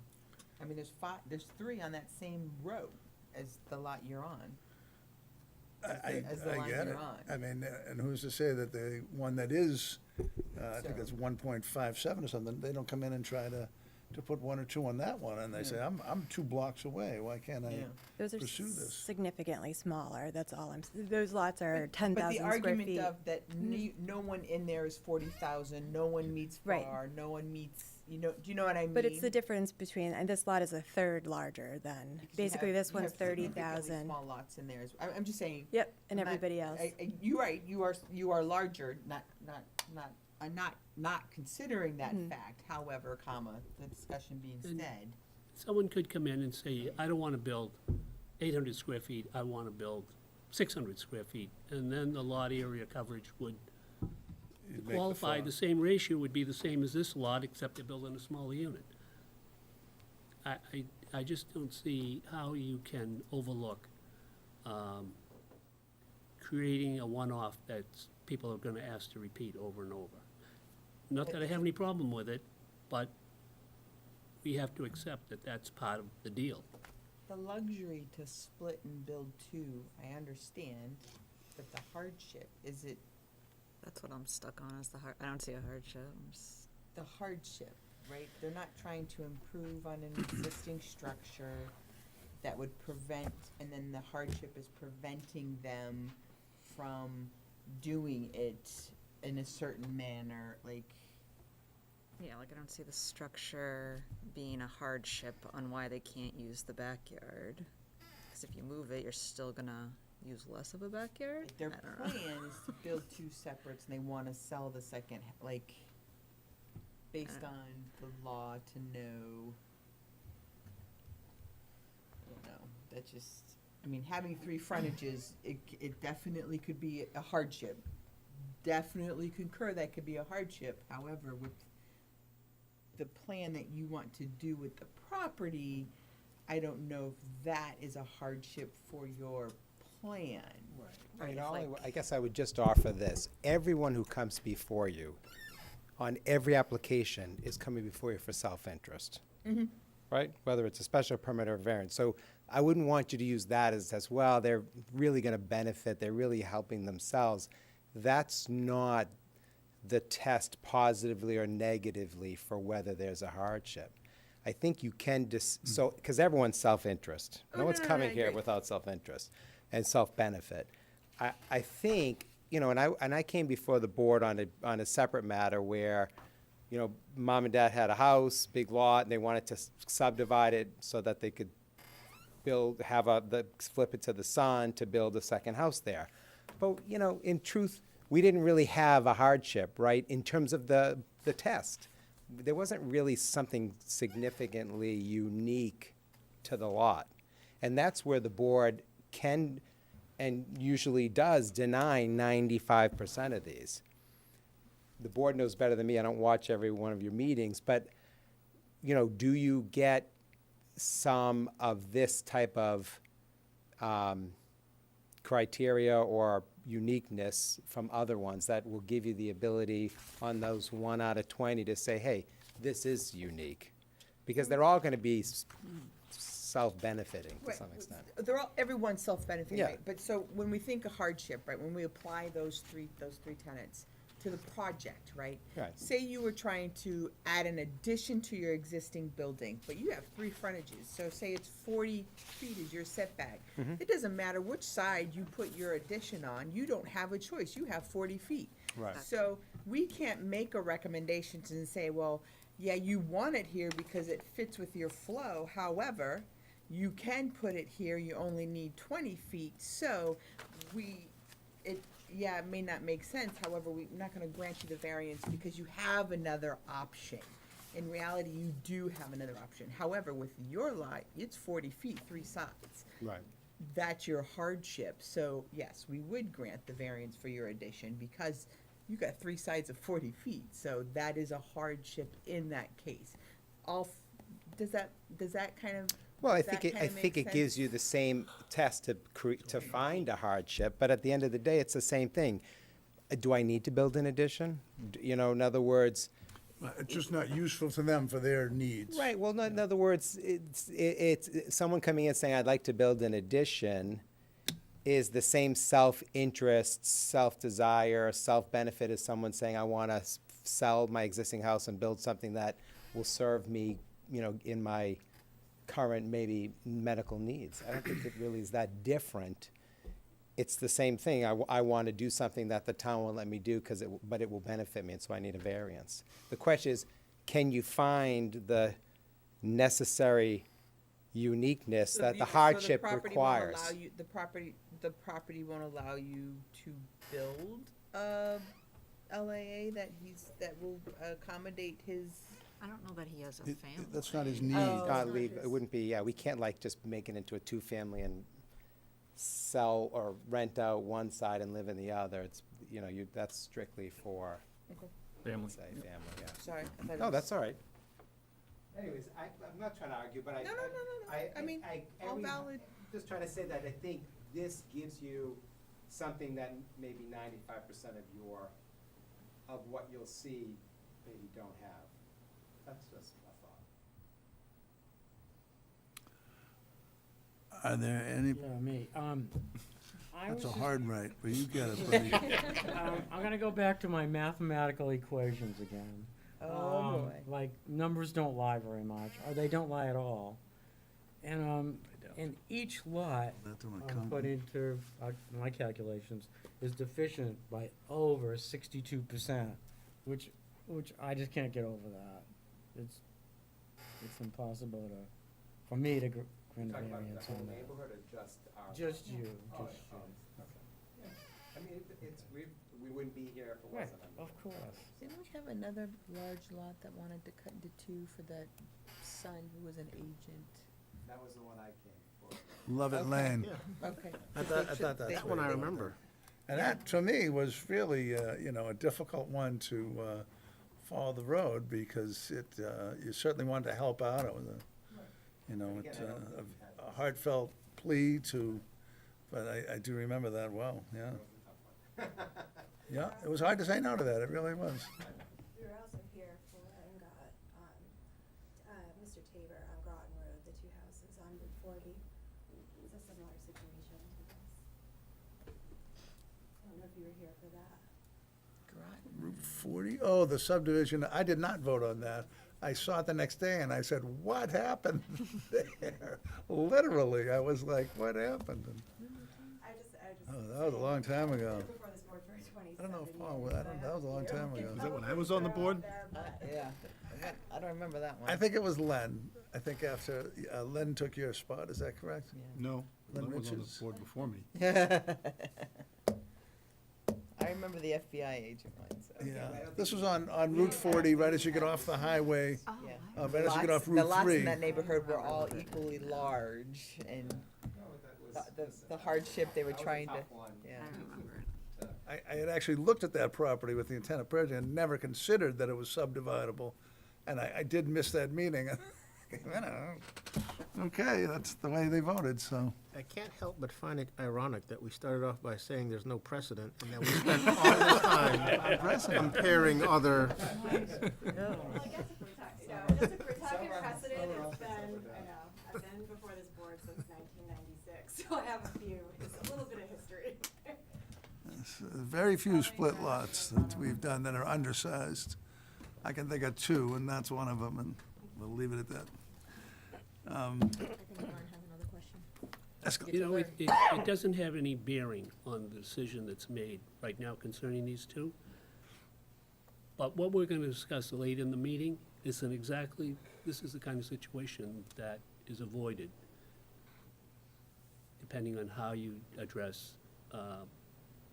LAAs or limited access apartments. How is this related to LAAs? Well, in Westford, that'd be allowed. But he can't, because he's not gonna live on both sides. In Or Westford, family's not. again, it's for later in the meeting, but this is an example of how Westford deviates from Chelmsford. In Westford, you can live in that apartment, you can rent that apartment. They could build a unit, live in it, and rent out the big house. Well, you could do that So- if so that was his discussion decision. should come under the appropriate Right, agenda. I'm just saying, there you go. Yeah, it's part of the, It's we look for, different. It's we look different. for instances that relate to future things that we do. This is one of them. They're not attaching it to the main building, so it's not. It's not an LLA, different that's rules, really all yeah. there is Right. to it. It would be a separate lot. I'm not even sure how they'd address the sewer. I imagine they have a plan, but that's not our purview either, so. Close the public hearing? Is it- I think we could open it to any questions. Are there any further letters on this? I have not received any. Seeing none, is there anyone in the audience who would like to speak in favor or opposition to this application?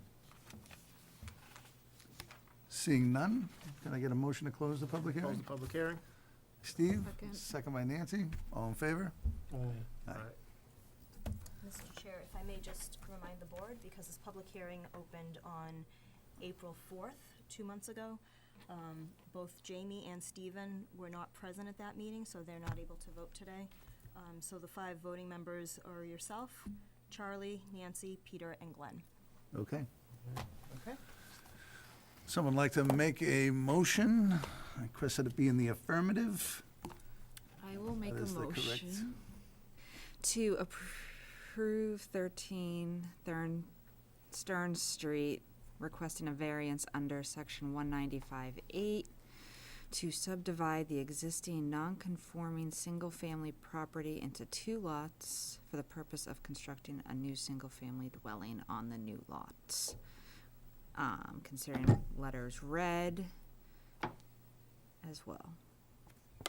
Thank you. Do I have a second? Second. Second by Peter. All in favor? Opposed? Are you in favor, Glenn? Yes. Okay, we have That one was in 1 in favor favor. and 4 opposed.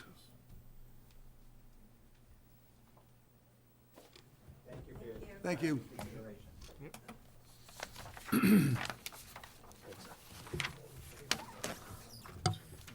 Did not see that coming.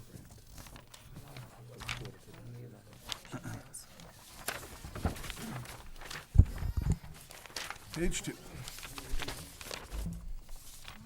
We have 42 Woodbine Street, Michael J. Welch, on behalf of Richard and Dennis Roberts, requesting a special permit. Need a motion to continue? Isn't that a continue? Yes. We received a request What's today. underneath The- If I could get a, Motion to continue to our next meeting on July 6th. Second. For 42 Woodbine Street. I second. second by Jamie, all in favor? 11 Rainbow Avenue, Sarah and Gary Brown are requesting a special permit under section 195-61. They have a request for a continuation.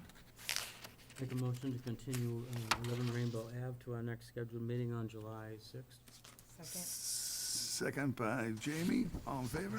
Aye. Just for the record, that did include another extension as well.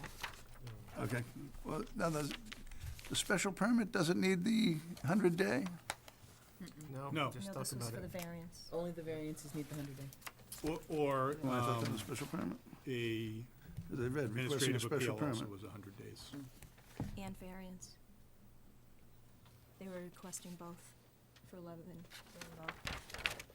I believe you, it Special just says permit for the requesting a special LAA permit and a under variance 195. for the Oh, and a setbacks. variance for the side back, okay, the side setback.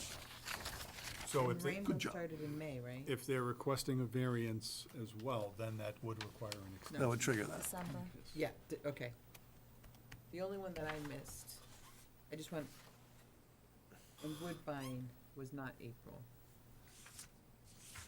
I will email the whole board with a list of all these continuances, who was present when, to let you know whether or not. I know I'm need up to on view any of these. 36. I know I missed, I know that, I'm Mhm. pretty sure that was the only one I was double checking. I think so.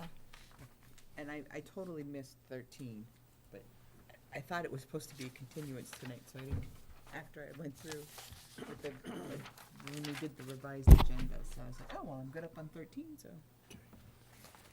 Up to new business discussion items.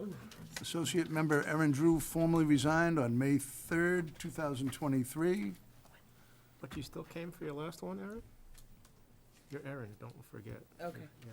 Was I last, Aaron last? Yeah. Well, he always calls you Aaron every. Jackie. No, Jackie. Jackie. He always calls me Jackie. Jackie.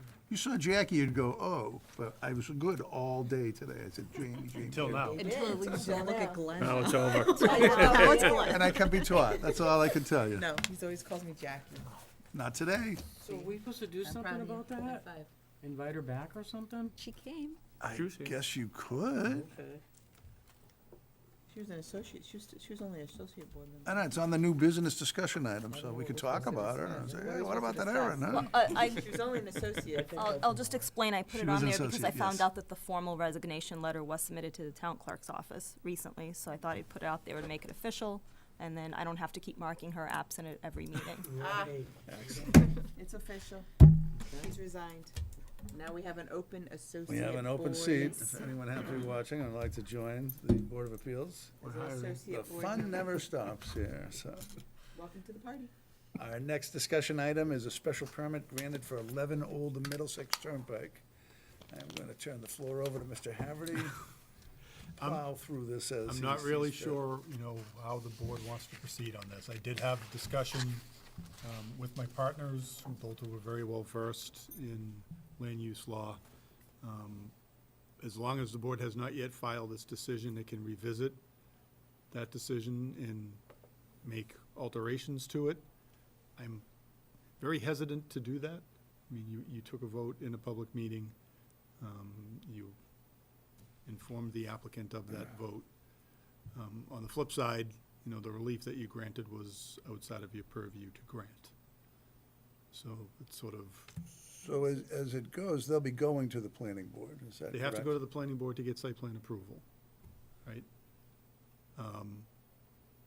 So there's one option is that you can revisit your vote and change the outcome. You can issue a decision, that is consistent with what you voted. And if the building commissioner wants to take an appeal, he has the right to take an appeal of that if he wants to enforce it. Or you can just leave it as is, and the property owner will be at risk if somebody chooses to take a zoning enforcement sometime in the future. And he is aware of that, of course. I have had a discussion with their counsel. Do they have an opinion on how they would like to proceed? They wanted us to keep the decision as voted, and that they would proceed with the planning board. I mean, the planning board is going to revisit it, in a sense, maybe not the FAR. Well, yeah, I mean, ultimately, it's an issue that's outside of their purview. The relief was granted. So what by we this granted board. was FAR relief as a special permit when it should have been a variance. Correct. It was FAR and lot coverage, right? I think it was both. And this was last month's meeting. Okay. I don't know if it was lot Yeah, coverage. FAR and setback. Yeah, lot, building coverage, FAR, I don't have Well- that file on me. yeah.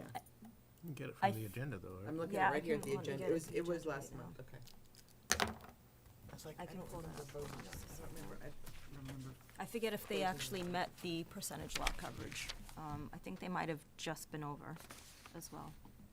Oh, they were just, it's coming back to me now. They were just over Building because coverage they and floor area. included the pool, which didn't have to be included. Is that right, Jose? For percentage lot coverage, because there's no roof on it? That is correct. Unless they put a roof over the pool, Mm-hmm. it should not be included on lot coverage. So the numbers were So incorrect, that and was close. maybe the lot coverage is acceptable, but nobody's really calculated that out, or an engineer hasn't. I don't know, I thought that they, Still affect the FAR, but not. Wasn't it the size too, the square footage of the, if I'm not mistaken, I don't think the pool was included on the, Use the pool as lot coverage, but it wasn't necessary to include that in it. But we don't know what the math would have been if the pool had been removed. So according to the plan, the zoning table that they included, the maximum building coverage required is 15%, and what they're providing is 21.4%. There was The maximum floor area ratio is 0.2, and what they're providing is 0.32. Was that calculation with the pool in both FAR and lot coverage? So I'll show you that calculation too. Some of the information was a little vague, and I had Well, and that's where I had the problem with it. I had When requested I was that sitting through it, they- I thought that this was an increase to the existing nonconformity rather than a creation of new nonconformities. And I think that the plans, which is what they were discussing, were definitely vague as to that question. Oh, that's right, because the town meeting didn't pass. the Correct. Insert, that's right. Correct. No, the increase Okay, was not passed. so on the plot plan, they ended up putting the table on it, as I had requested. Shows here in terms of just what the bylaw requires, and of course what the max building coverage and floor area ratio are. The provided is where they are at in terms of, which is a little tricky, where they are at with their setbacks. And then the provided is actually the proposed versus provided. 21.4 max building coverage, so they're increasing it. It didn't state what they currently had, and that's what I had asked them to revise, just to let us know where they were and then what they were proposing. And that's where But the they did confusion not came in. follow up on that. And the floor area ratio was bringing it to 32% instead of 20, from 0.2 to 0.32. When you look at the application packet, give me just a second.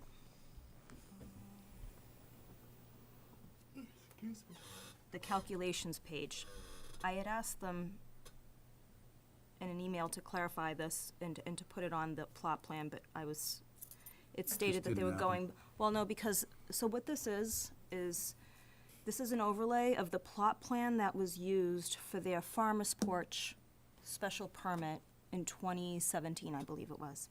But this plot plan differs a little bit in square footage, lot square footage, than the current one. Is the current one stamped? Both are.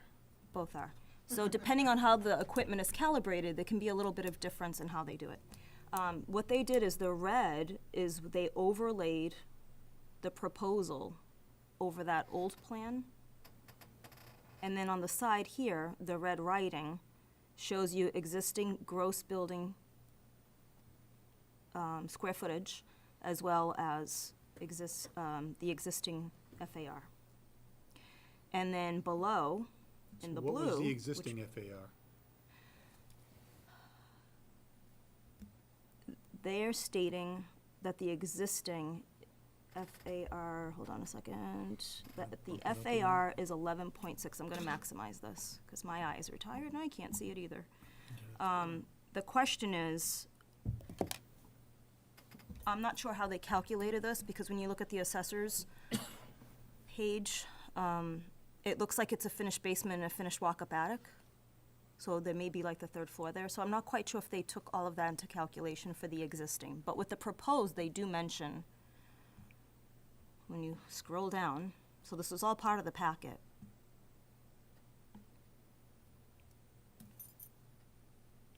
They're saying it'll be 7,110 square feet. I don't know if that's gross or net. But when you look at the calculations for proposed building coverage, proposed FAR, at the bottom, they do state it would go up to 48% FAR with finished basement and attic. 32% with just the attic, not, and the basement not finished. Right, which is what was on the plot plan. It said 0.32, so that's a 32%. So these numbers here, this is from the assessor's database. This is the photo that's from the assessor's database, and the chart highlighting what they included in their square footage. So we can assume the original is without a finished basement. So the original was 11, and then they're going to 32? 48. Far, the original. The Well, original, if they don't do the right, basement, it'll be for 32. the existing. So the existing is? Yes, 11.6. And they're going to 32, we'll say. 32. If they don't do a basement. Mm-hmm. That's 3 times So as much. There was a bit of vagueness there. 3 times as much, holy moly. I think that they would be sort of crazy to leave it as is, but that's, if that's what they want to do, I'm not necessarily against it. I mean, 3 times. it's, And then area coverage is What, currently does anyone 8. have a thought on I'd another just like to direction? know how Jose feels about this. You gonna I think I forgot what I put on my letter, but What's the building area coverage going up to from 8 to what? Percent, the The percent lot coverage, building 8 area to coverage, 23, and the max is 20. 4 times, Excuse me, no, the max is 15. building area is increasing 4 times, and FAR is increasing 3 times as much. The max is 15, it's going to 23. However, that does include the 510 square feet of the pool. I think without the pool, I did the calculation, I think it's about 21%. So Still going from 6% 15 to over. 21, it's still Double over, than what's I currently believe. there. yeah, I think they. I think you had looked over Yeah, that. I think they removed on the first certified plot plan they submitted. I think the pool was included, and then on the second one, if I recall correct, I think they removed it, but they were still over lot coverage. They were still over FAR, and then they extended the porch we discussed last month. So. And just to clarify, this shape here, where I'm tracing with the mouse, that's the building envelope with the setbacks.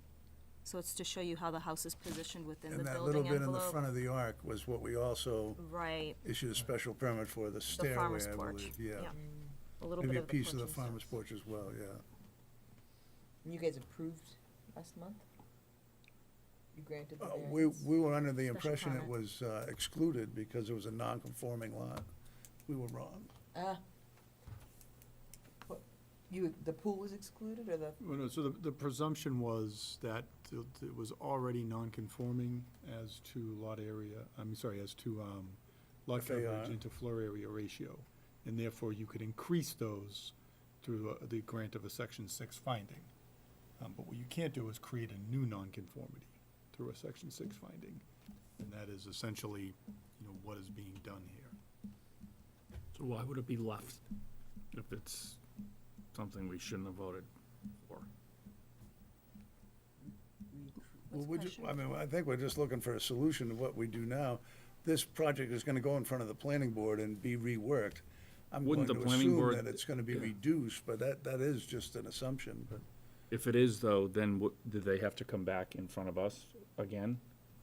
We, in essence, have a Well, invalid. They wouldn't necessarily have to come back in front of you if they're reducing the impacts. But it's You approve always something there. else. There's no expiration to someone challenging that. And that's where the problem lies for Well, there them is. from a I mean, liability it's a standpoint. 6 years Oh, the statute 6 of year? limitations if it's constructed pursuant to the issuance of a building permit that was mistakenly issued. So the essence was But I- rescind Risky the business, decision. for sure. But, the question becomes, If I gotta, so the question becomes whether or not they would be protected because, they can make the argument that the special permit hadn't been appealed and therefore it's allowed, through the special permit. So they may have some protection there, I don't know. I wouldn't want to have one of my clients move forward and construct this with that potential out there, but they may take a different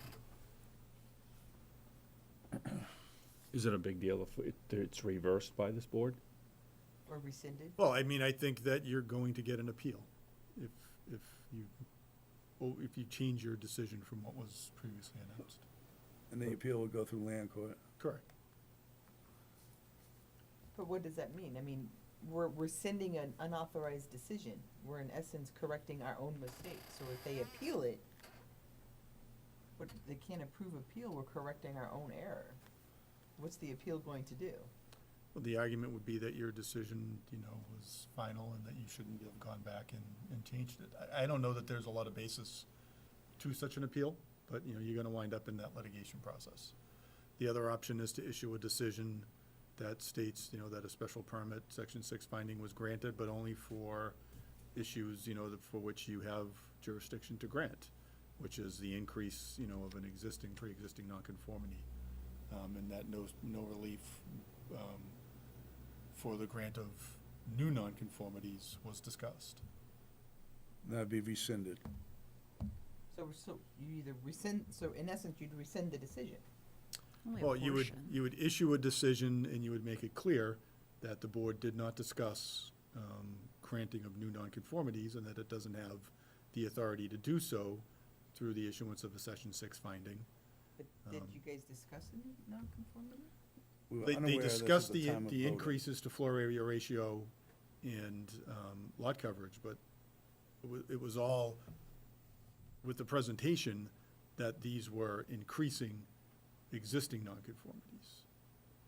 So evidence came after the fact.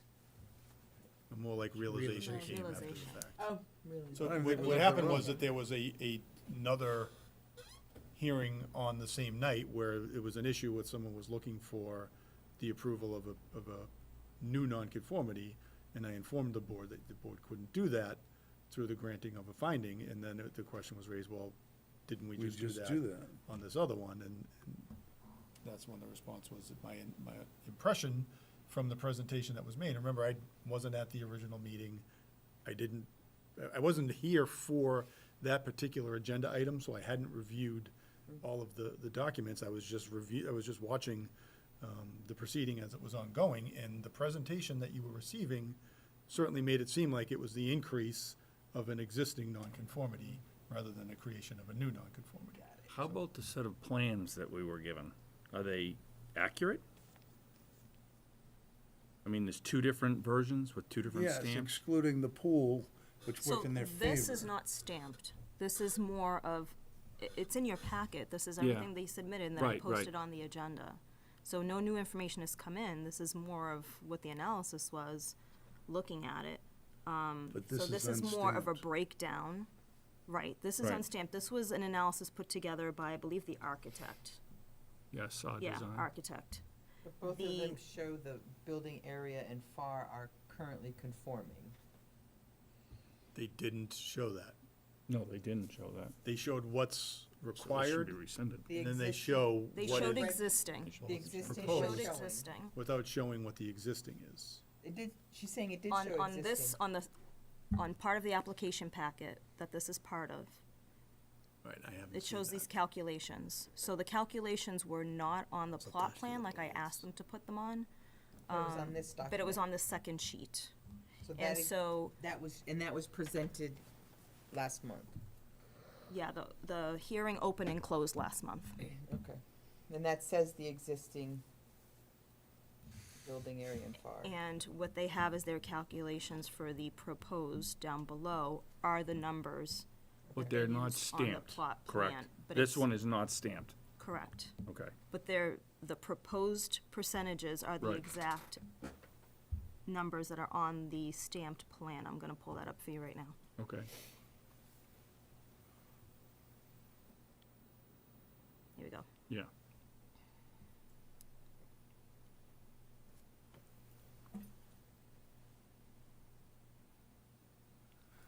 Still don't know what to do. I say amend the decision. Well, decision hasn't been issued yet. I haven't, There's I been a haven't vote. filed the decision because I was waiting for the board's decision as to how to proceed. So are both of them are both currently conforming? The lot is slightly non-conforming due to square footage, Is the, And which was a there's result also of a that setback cul-de-sac. nonconformity. is the FAR conforming? Is it not, it's got frontage if it's got the cul-de-sac, does it have enough area? If the FAR and the lot coverage were currently non-conforming, we wouldn't have any issues. Then the board can clearly allow an increase to those non-conformities. So, I have a question for you on that, because the way it's spelled out is that it's the maximum for FAR and percentage lot coverage, right? Hold on just a second. Might be losing the computer soon. Thank you. Thank you, Brian. Here we go. That's the maximum threshold. So I forgot to put it, so with the nonconformities, I thought that the nonconformity increases, were only related to the setbacks, not the FAR and the, is that right? Hold on, I didn't bring my book. Would you like to look at mine? Is there, Jose, you have the book in front of you. Actually, So we're in I essence. just wanted to clarify that, because I had some So confusion you're on that, but I talking just about wanted to. the provisions in the bylaws that allows for the nonconformity. reduction in the requirements based upon when the structure was constructed. 20%. Yes. Depending on the age of the structure. Right. When it was built, it had different requirements.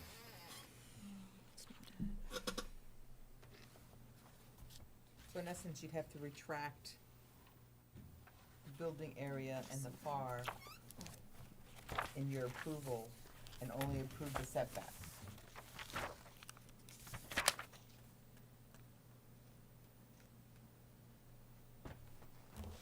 So I'm just wondering if I'm misunderstanding. So with 195.8, section E, 1D, subsection 1D, where it says other dimensional requirements to nonconformity, the work to a structure which complies with subsection E1, A through C, Also have to take a look. I know that also complies with current building coverage. back in 2017, as it relates to the market. That threw me off. I was just wondering if this relates to what we're looking at, or if I'm misunderstanding this part. Where was I? Okay. Also complies with current building coverage, building height, and FAR requirements. Extension of the non-conforming structure along the same non-conforming line, parallel to the required setback. Yeah, that- Shall not that be would deemed to increase the non-conforming. So That would am I not be looking at applicable that here. incorrectly? That wouldn't be applicable. That's Okay, just okay. dimensionally. So it is FAR.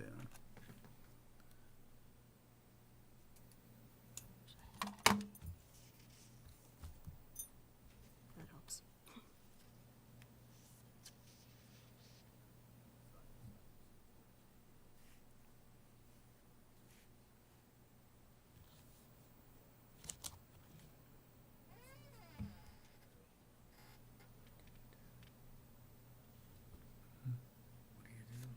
You ever been in one session watching it? It's difficult to break It's down. not, it's not. It's like a time loop almost. We record her doing that on TV and watch it again. It's like we go back in time. It's an infinite loop. I'm gonna see exactly what you approved. If it wasn't in our purview to approve it, though, how can we approve it? How can we Like, keep- how can we just ignore it? I don't know. I don't see how we could. Can't approve it. All I would say is that the board does, on occasion, approve things that it doesn't necessarily have the authority to. And I would suggest variances, occur that, perhaps don't meet the literal requirements of the statute, but. The so-called friendly variance isn't really. Correct. And in those circumstances, if the appeal period expires, no appeal is taken, that decision becomes final, and they're able to move forward. So you could take the same approach here. There was not a hue and a cry, against this, which is why, the finding was issued. There was no opposition to it. You guys definitely referenced building area. Or you can issue a decision, that states that the finding, was granted to the extent the board has the authority to do so, and beyond that, it's not granted.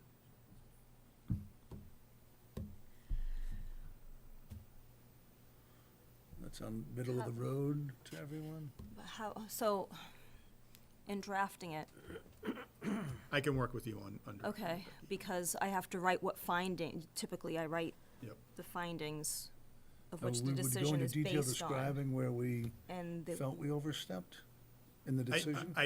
I think that it would make sense too, yes. because the only relief granted was the relief for the FAR and the building, the percentage lot coverage. Lot There was no other relief granted. Well, It but says that's not setbacks. true, because Special permit for they, the- they required relief just for the increase of the size of the structure. I mean, that's a massive increase for the size of the structure on, And we, Through I planning believe, what board. was a non-conforming lot, correct? Conforming, they made it And Let's conform. his verbiage clearly Yeah, I says. mean, the required lot area is 40,000 motion to square feet. They approve only have 33,000 Building square area feet. coverage, floor area coverage, setbacks, and all other necessary as deemed in the application. He prefers. to They read. I think we needed, should write the decision so that we approve what we can approve, make note of what we couldn't approve, Right. and just put it there. If their attorneys have issue, we can revisit it if they want. And I would suggest, unless you feel differently, that we give them a rough draft before signing and, you know, revisit it if necessary. I mean, I think the client's views are important here too, because we did vote in the affirmative for what we were allowed to do. I mean, I'm happy to share that with Attorney Nicosia and see what reaction we get. And, you know, I mean, that just can avoid a lot of headache, I think, if we can meet in the middle of the road, we'll say, we approve what we can, what we can't approve, we can't approve, and make note that we did, you know, err in that direction, but leave it where it is. They can decide if there's enough protection in it to satisfy the attorneys. At the end of the day, they don't, if they go to apply for a building permit with that, then there's the potential that they could not get that building permit if what we've put out there doesn't align with the ordinances, the rules.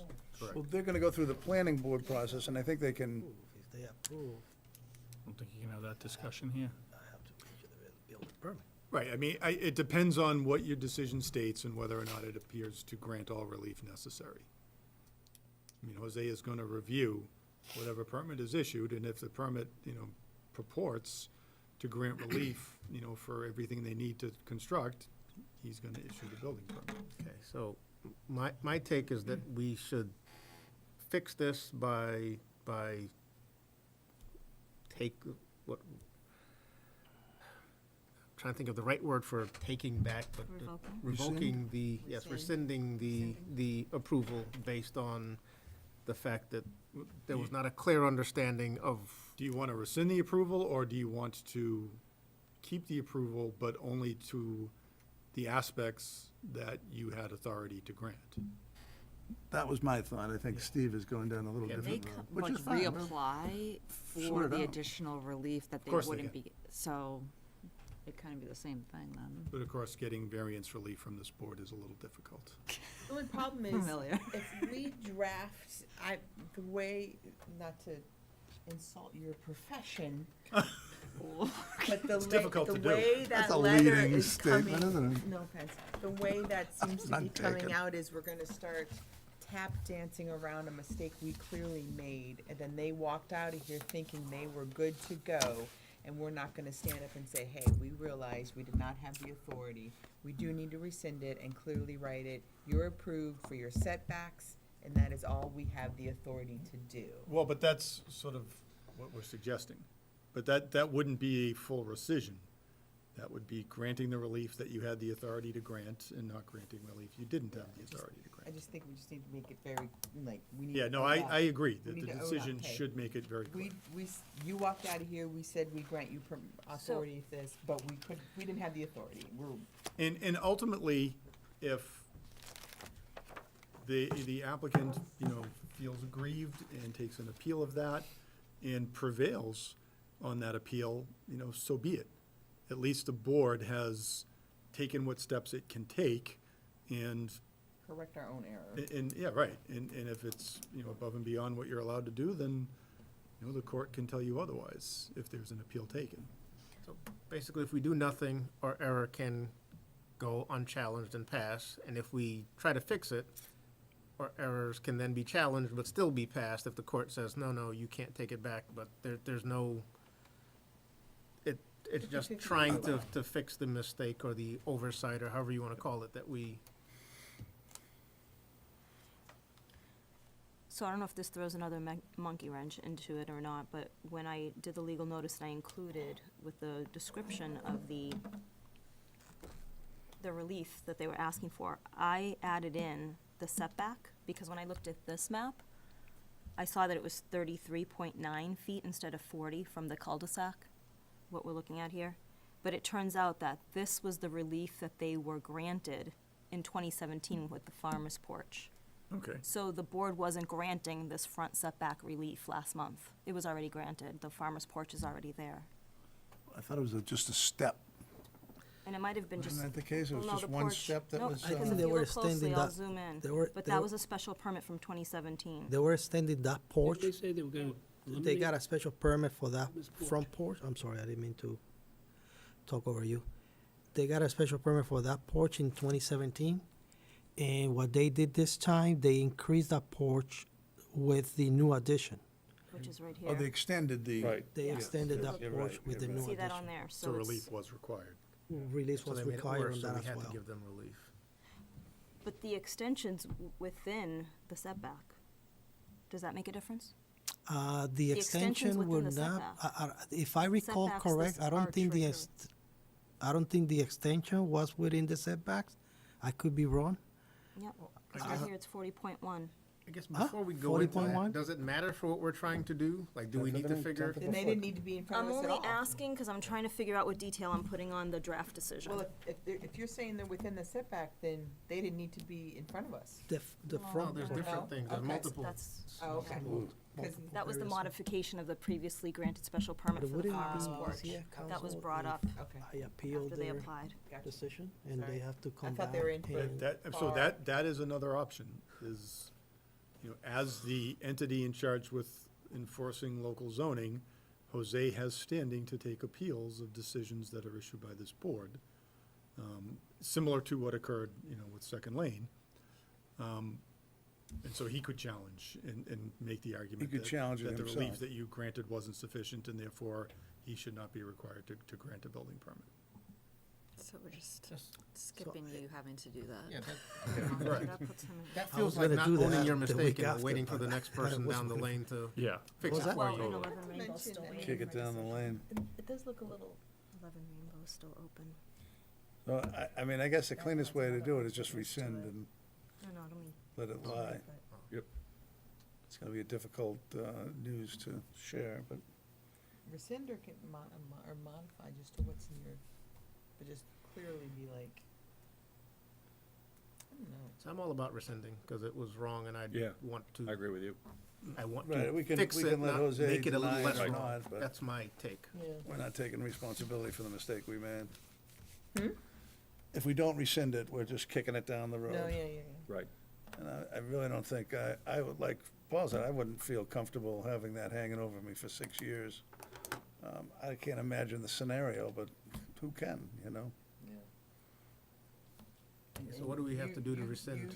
What is- You doing the backdoor thing, I agree with Chairman. Well, we haven't signed it. Yeah, Right, so you take a vote to instruct Becky to draft it, and with my assistance to draft a decision that changes your vote to a denial, based upon the need for additional zoning relief as it relates to lot coverage and floor area ratio.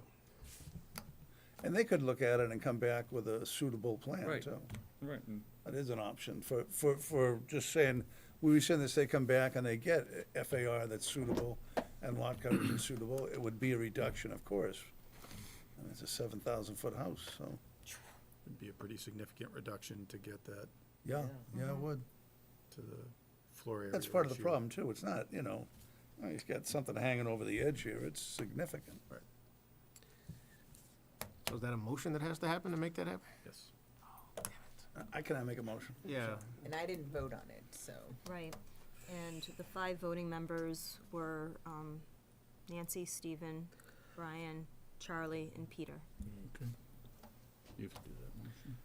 so wanna I say would something? like to make a motion to rescind the previous decision for 110. 11 Old Middlesex Turnpike, due to the approvals being based on Erroneous information. the floor area ratio and Lot the lot coverage. coverage being an extension of a previously existing nonconformance, which was in fact not the case. And based on that, I would move to Rescind. rescind the approval and, was it extend, or what was the word? furnish a denial, whatever. I'll second. All in favor? It's unanimous?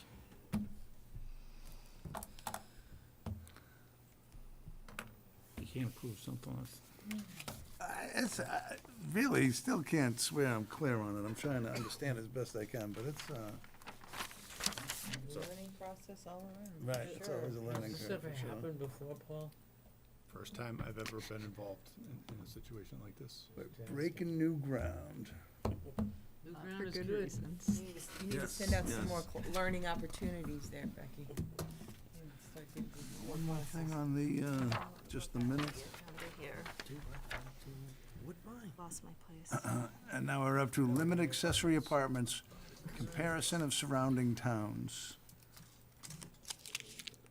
Who's gonna lead And I that? think there is a document that we can pull up there, if that's And Nancy's possible. leading this discussion? Maybe in July. So I can pull up, this is the packet that Glenn had put together, that he Yes, well done, Glenn, mentioned at the incidentally. last meeting and asked to share with everyone. I don't know So if you've all Glenn had a should chance lead to it. look it over or not. Yeah, I read it all over, and obviously, different towns, different laws, different zoning, different everything. And I figured that's the way it was gonna be. Our limited access apartment was written mostly by Sue Carter and I, and we're not lawyers, and we just wrote down the best we could, and that's how ours came up. So you can blame Sue Carter and I. No, you did Or your not best. blame her. You did your Yeah, best. We did our best at the But, time. but don't as think there's you any see blame. tonight, sometimes things need to be changed as Tweaked, times go right. forward. Right. Oh, yeah, it's an evolving Right. thing. I mean, one of the things I look at zoning as a jigsaw puzzle, where this may handle this, but in that town, this isn't there, so they write another law a different way, and they don't do this very well, because there's a lot of different solutions for problems that are formed in different ways. Each town has its own method and madness, so. One of the things that's not in here that I found afterwards, I found the exact warrant, list of warrant articles that were presented at that town meeting that were that was passed. And I watched the exact town meeting. It's archived, and you can watch it on YouTube. And I thought there would be a lot of discussion when that warrant article was brought up. There was almost none. Really? Yeah. Well, I think there was a lot of call for the in-law. And now, if you had to say, and based on your research, what's the best one as far as towns go? do you Westford. think? Westford, That's why I pointed out that example of this one tonight. which would have been They straightforward. they could build a unit, live in it, and rent out the big house.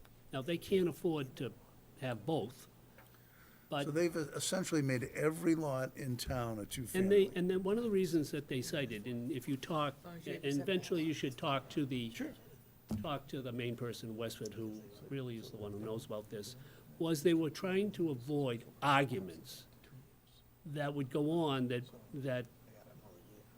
it didn't make sense. And that they said, it's like if you make a law and you have no enforcement, why do you have the law? Absolutely. And that's how they looked at it, that there were all these complications about what happens when someone dies and how do you follow the trail and all that. I can remember being at one of the planning board meetings, and the question came up, when they make these special additions to it, who follows up and makes sure that exactly was done? And the answer was, no one really knows, because there's so much going on. You can't have extra bodies standing around doing nothing. And so that was a case where Westford, you could have done that. They could have done that. Well, But what they about also have sewerage? to have a area for their septic system. Yeah, the sewerage issues, yeah. But, that's part of it, that they have to have room for the septic system. So in Westford, the one that we had earlier, where they were trying to do that split, in Westford, you're saying that would have happened even if they didn't meet the The lot lot is a size different, and the lot's different. The split lot would not apply to in Westford. Right. But you could, if you had a lot, You could build an accessory apartment, doesn't need to be attached to the unit. And again, each town calls it something else. It can be an ADU. It can be a separate unit, and when, let's say your parents move into it, and they die, you can rent it to anybody. Without, are they splitting the lot, or are they just putting two? No, there's Okay. two residences on one lot. But, you know, Peter brought up a good point, the sewer moratorium that we have, so these lots wouldn't have a second sewer stub for a new dwelling. It wouldn't need one, It would tap into the current one. right? But it still increases the. So you can have a separate rental unit on the Wouldn't be in same, Westford. Currently, no. in a separate What dwelling? Glenn is saying is accurate. Every lot in Westford can be a two-family lot. I would not be on board with that at all. No. I think it would be horrible. Yes. I don't know how think that's that would gonna pass play town out for meeting. Westford. They have the other requirement of they're on septic. Right. So now you need to have that area as well. You may need to expand, the bedrooms qualify the septic. So if you're adding a bedroom, you're gonna have to add, assumedly, to your septic thing. So you need the space for that. You need the space for the ILA, as they call it. And you can rent it out. So it's making every lot in town the potential to have a two-family. I think it's a disaster. Sit up Good, two units. John. I think our LLA is not great. It's not perfect, but I think it's way better than Westford. So I'm voting not to accept Westford. We're honestly No not one's voting saying on any it. of that. I can No, tell you no, we're where, not I can voting tell on you this. where it is, that it's being discussed with the Housing Advisory Committee. And Evan is involved in it. And he supposedly is going to be inviting the, David Hennison? no, he's inviting, there's another group where it's co-chaired by Fred Rousseau. I don't know if you know him, he's in charge of he was the one that presented at town meeting, and he presented about the study in Chelmsford's now an age-friendly town. There's a committee for implementing the master plan recommendations for senior housing. He's supposedly at the last meeting, he told his committee this other committee, he's gonna invite them to bring in and talk about it. So there's a lot of people talking about it.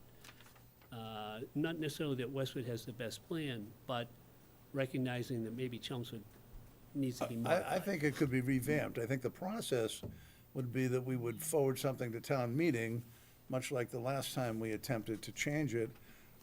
How it would be, respond to it, we don't know, but that would be the process, I believe. Well, you would go to the The planning. zoning law. You go to the planning board first. You go to the planning board, and the planning board would forward it to Town meeting. finance, the select Ask board. for a variance, and ask for a then town the warrant town, article yeah. about it. But it has a long way to go. It's Yeah, just yeah. beginning to talk. And, If, and if you the, were comfortable trying to define what you would keep and what you would remove, maybe we'd have a template we could work with, I would tell you, I would oppose making any, house a two-family. I think that's hugely problematic.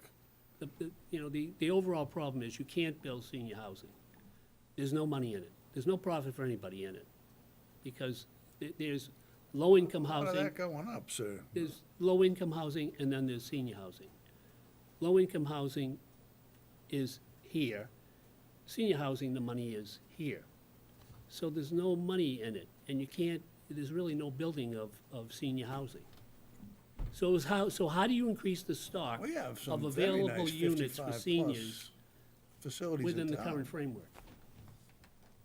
Well, they do it with all the building apartments that they do right now. No, they're called they're low income, Right, but not senior. right, Yeah, the problem is But if they you can make be that provision, designated for anyone can take seniors. advantage of it and just, right. They're never designated for seniors because there's no money there to be made. They can't go that low. What am I thinking of on the corner of, You can look at the West where Campus, the there are Glenview 40 is, Princeton units. Street there? There are 40 That- units. that was a 40B. That David Hedison's It's gonna all get, 55 but that's plus, though. low-income housing. And the joy of it was there was no school. But So you, they were on board because they were 55 plus. You didn't have school children living in it. You had different parameters to what it was gonna tax the town with, and that went through, and it's a beautiful facility. I mean, it really is. it's very difficult to get that type of a development it's kind of gone approved away. through the state now because they don't look too kindly on The age-restricted housing. discrimination of the, Correct. And there's financing issues as well. I mean, one of the problems when you're talking about ownership of age-restricted is resale. Your market is limited by having that age restriction, so it does impact the finances of the project.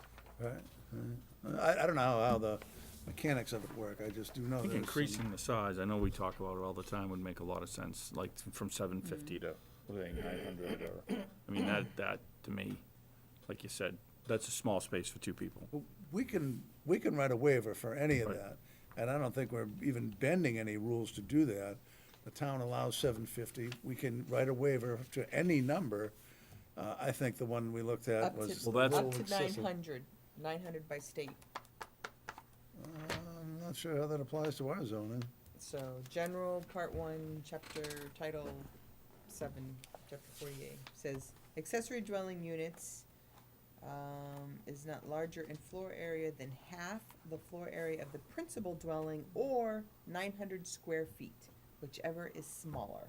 And the reason Westwood didn't go with the half is that you have, someone could have a 7,000 square foot main house, and a lot of Westwood is 1,000 square That's feet, where small Westford got their ranches. 900. And it wouldn't be, you'd be discriminating against the people with small houses who wanted to build accessory apartments Well, no, with the big houses. what the state said was half the square footage of your house or 900 square feet, Either whichever one. is smaller. So they are bound to the 900. And that's The what way they have that's in their written, law, right? and that's what 900. Westford Yeah, has so that's probably 900. why it's 900. That's, they This said is the chapter same. 40A. Right, The other. right. Yeah. You don't have to apply under 40A or 40B. No, any special permit application to this board is under 40A. Yeah. So the 900 feet is the limit? So what section were you reading from? It says part 1, title 7, 40A, section 1A. Accessory dwelling unit. Let me scroll down. Where's that from? The packet that's Definition? shared with It's in all the of you. packet that he printed. Okay. It also says, your note, says that Westford did not want to stipulate relatives, because they thought it would be illegal. Percentage, they felt that they would, it wasn't fair to the residents who have big houses and small houses. No. You Page 8? said Westford, Westford Page 8. town felt the requirement for relatives might be considered illegal, therefore occupants are encouraged, but it's not required to be a relative. Right. Right. Yeah, it actually, the state says you can stipulate that it be a relative in that same section of the law. They chose not to do that, though. Whichever small, section 3 is subject to such additional restriction as may be imposed by a municipality, including but not limited to additional size restrictions, owner occupancy requirements, and restrictions or prohibits on short-term rental of accessory dwelling units. So we can restrict or prohibit rentals, and we can require. We can, yes. we What he's can saying is Westford require doesn't. Westford owner- doesn't, but Westford didn't. Yeah, That's what his but point. he made the reference that Westford thought it might be considered illegal, but the state does in fact allow us. That's what they told me. I know.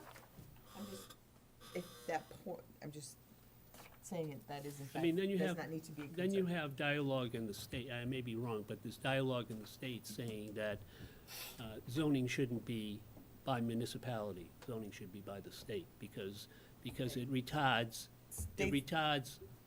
There's just so many differences housing. to try and equate us to Carlisle. Right. Is crazy. I mean, I know what they're saying, And that I'm it's not like saying I agree. I'm just the saying that there's National Building dialogue. Code was a There's big people making the headache, case but one it side and people works. making the People case on the make other the side. community, and people choose to live in communities based on the essence of that community. I mean, you have the other law that came out about what you have to do if you're a Massachusetts Bay transportation town. I think there's 39 of them, and there's certain rules about that you have to do X, Y, and Z, or you don't get funding from the yeah, state. yeah, if that's you the don't- lever. If you don't, take care of that part of the problem. Just saying that the problem is that senior housing is not going away, it's gonna get worse. And we need And to I'm a be huge better. fan of generational living. I We think it's have to critical. be better. in my opinion, we have to do better than we're doing now. You know, the argument that the people brought in tonight, the guy has problems, he wants to be in a smaller house. He's been a resident of Chelmsford, he's paid taxes for years, but he can't do what he wants to because of the way the zoning is. Is it right, is it wrong? I don't know. But his argument on a human level is correct. Yeah, yeah. Like I said, I think generational living is critical to the whole community. How do we prevent, what is the town's stipulation on?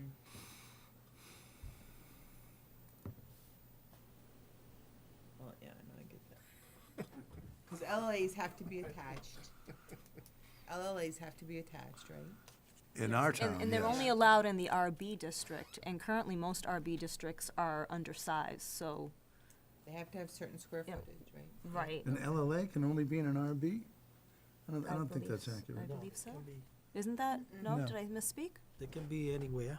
Anywhere. There's no, I was gonna say, I think you've done it. Or A, B, or C, anywhere, Yeah. not commercial, of course. So just trying to think, how can we have Brian, I have an idea. helped him? Or maybe it's just that they're not allowed on two families. Maybe that's what I misunderstood with the RC district. What's your idea? Why don't we write down all our concerns and do it next meeting and go on to our meeting minutes I from believe April this 6th? section needs to be What you reconciled. thinking? Section 195, 6, Say It's that quarter again, Charlie? 10, I'm in. Okay. section. So don't we all try to figure out what would, All our concerns. we can read 195, 6.1, go through it, and pick out the points that you think are critical to keep. And, you know, we can look ahead, maybe we can get Evan to come in and give us his opinion and figure out how to make a better LLA for Chelmsford. Yep. Keep saying LLA. It's LAA. LAA, yes, my Or bad. we just call it an accessory dwelling. We could change it or do it wrong, we can do both. Did you make mistakes? And then we'd have to look at renting, obviously, like, are we gonna go and enter into the renting realm? It's, there's a lot of different, I mean, no, we shouldn't rent. LAA, How many different once no's? A your lot? mom moves in, she moves out, you can just rent it, now you own a two-family. Well, here's the thing, I have an acre lot. My current home is a tri-level. I am not gonna be able to walk that the rest of my life, so I wanna build a smaller accessory dwelling on my lot, and then I wanna rent my main home out. And at this point, we'll be You illegal. better go to Westford. Yeah. Right, The move. way it's written now, that's Well, not supposed to be no, the that's case. what I think that we should That's what I'm do talking just what about, Charlie said. looking at renting options or whatnot. And the availabilities. need, when you get to be that age, is gonna be way more than it is right now. I agree, we're an aging population, Where are you gonna go? Paul Haverty, right? Cause let me tell you, I can't. Quicker every day, it seems. I was I'm attempting to Especially do after I'm these gonna reach meetings. that level way before a lot of people, because of my The stress. Last previous of the baby profession. boomers. My robot will carry me up the stairs. Bingo. I'm having a remodel project planned right now, and they're designing a future lift for it, so. Right, right. Freaking ridiculous. I guess one of the questions is, who's gonna lead, what group in town is gonna lead this whole thing? Is it the, the Housing Advisory Board? I think the Diggs Is it- Advisory Board is where I'm leaning. What generation? No, what's I'll generation go right Bring behind in you the the whole info. way. We'll Generation follow this X. through. We can, Would be Pepsi Cola generation you know, X. if changes need to be made, and I agree they could be and should be, then we can work on it, you know, we can put it forward and do our best. Ultimately, it's the planning board that's going to Yeah. control that process. And then put a warrant up to the town. Correct. But certainly, you know, they would welcome input from this board, you know, as part of the Someone's gotta start the fire. Make the spark. We can do that. Spark is started. We got it. We got it, Mr. Diggs. We're You gonna look start the spark. disappointed, Glenn. What would No, you no, like to it's see? just, there's no easy answer to this. And it's not gonna happen tomorrow, No. unfortunately. It's gonna be a process, that's for sure. But I think this panel has seen enough of them and the varying degrees of need in our town that we are a good source to start the process. Look at all the stuff we've seen, look at all the different varying cases we've looked at. Let's compile our thoughts, compile our questions, and then move from there. Can we do the minutes? Can we approve April's minutes? The minutes? Yeah. No. Gonna need me for minutes Motion to right approve. I read the minutes a couple, 3 times, and I'd like to make a motion to approve the minutes. I just have this one, it's just a typo. Go ahead. Typo? It's very minor. With typos is put in by Nancy. I wasn't present Yeah. for the Okay. I'm good. Anyone else have edits for the That's the end. April minutes that was? Gave mine to Nancy. Jose, thank you, have a good night. Thanks for your Thanks, Jose. patience. Thank you. Who made the motion to approve them? I'm Charlie. sorry. Charlie made the motion Charlie to did. approve. I'll second. Second by Nancy, all in favor? Thank you. I'll post these. Make a motion to adjourn. Let's see, adjourn, okay. Motion to adjourn, all in favor?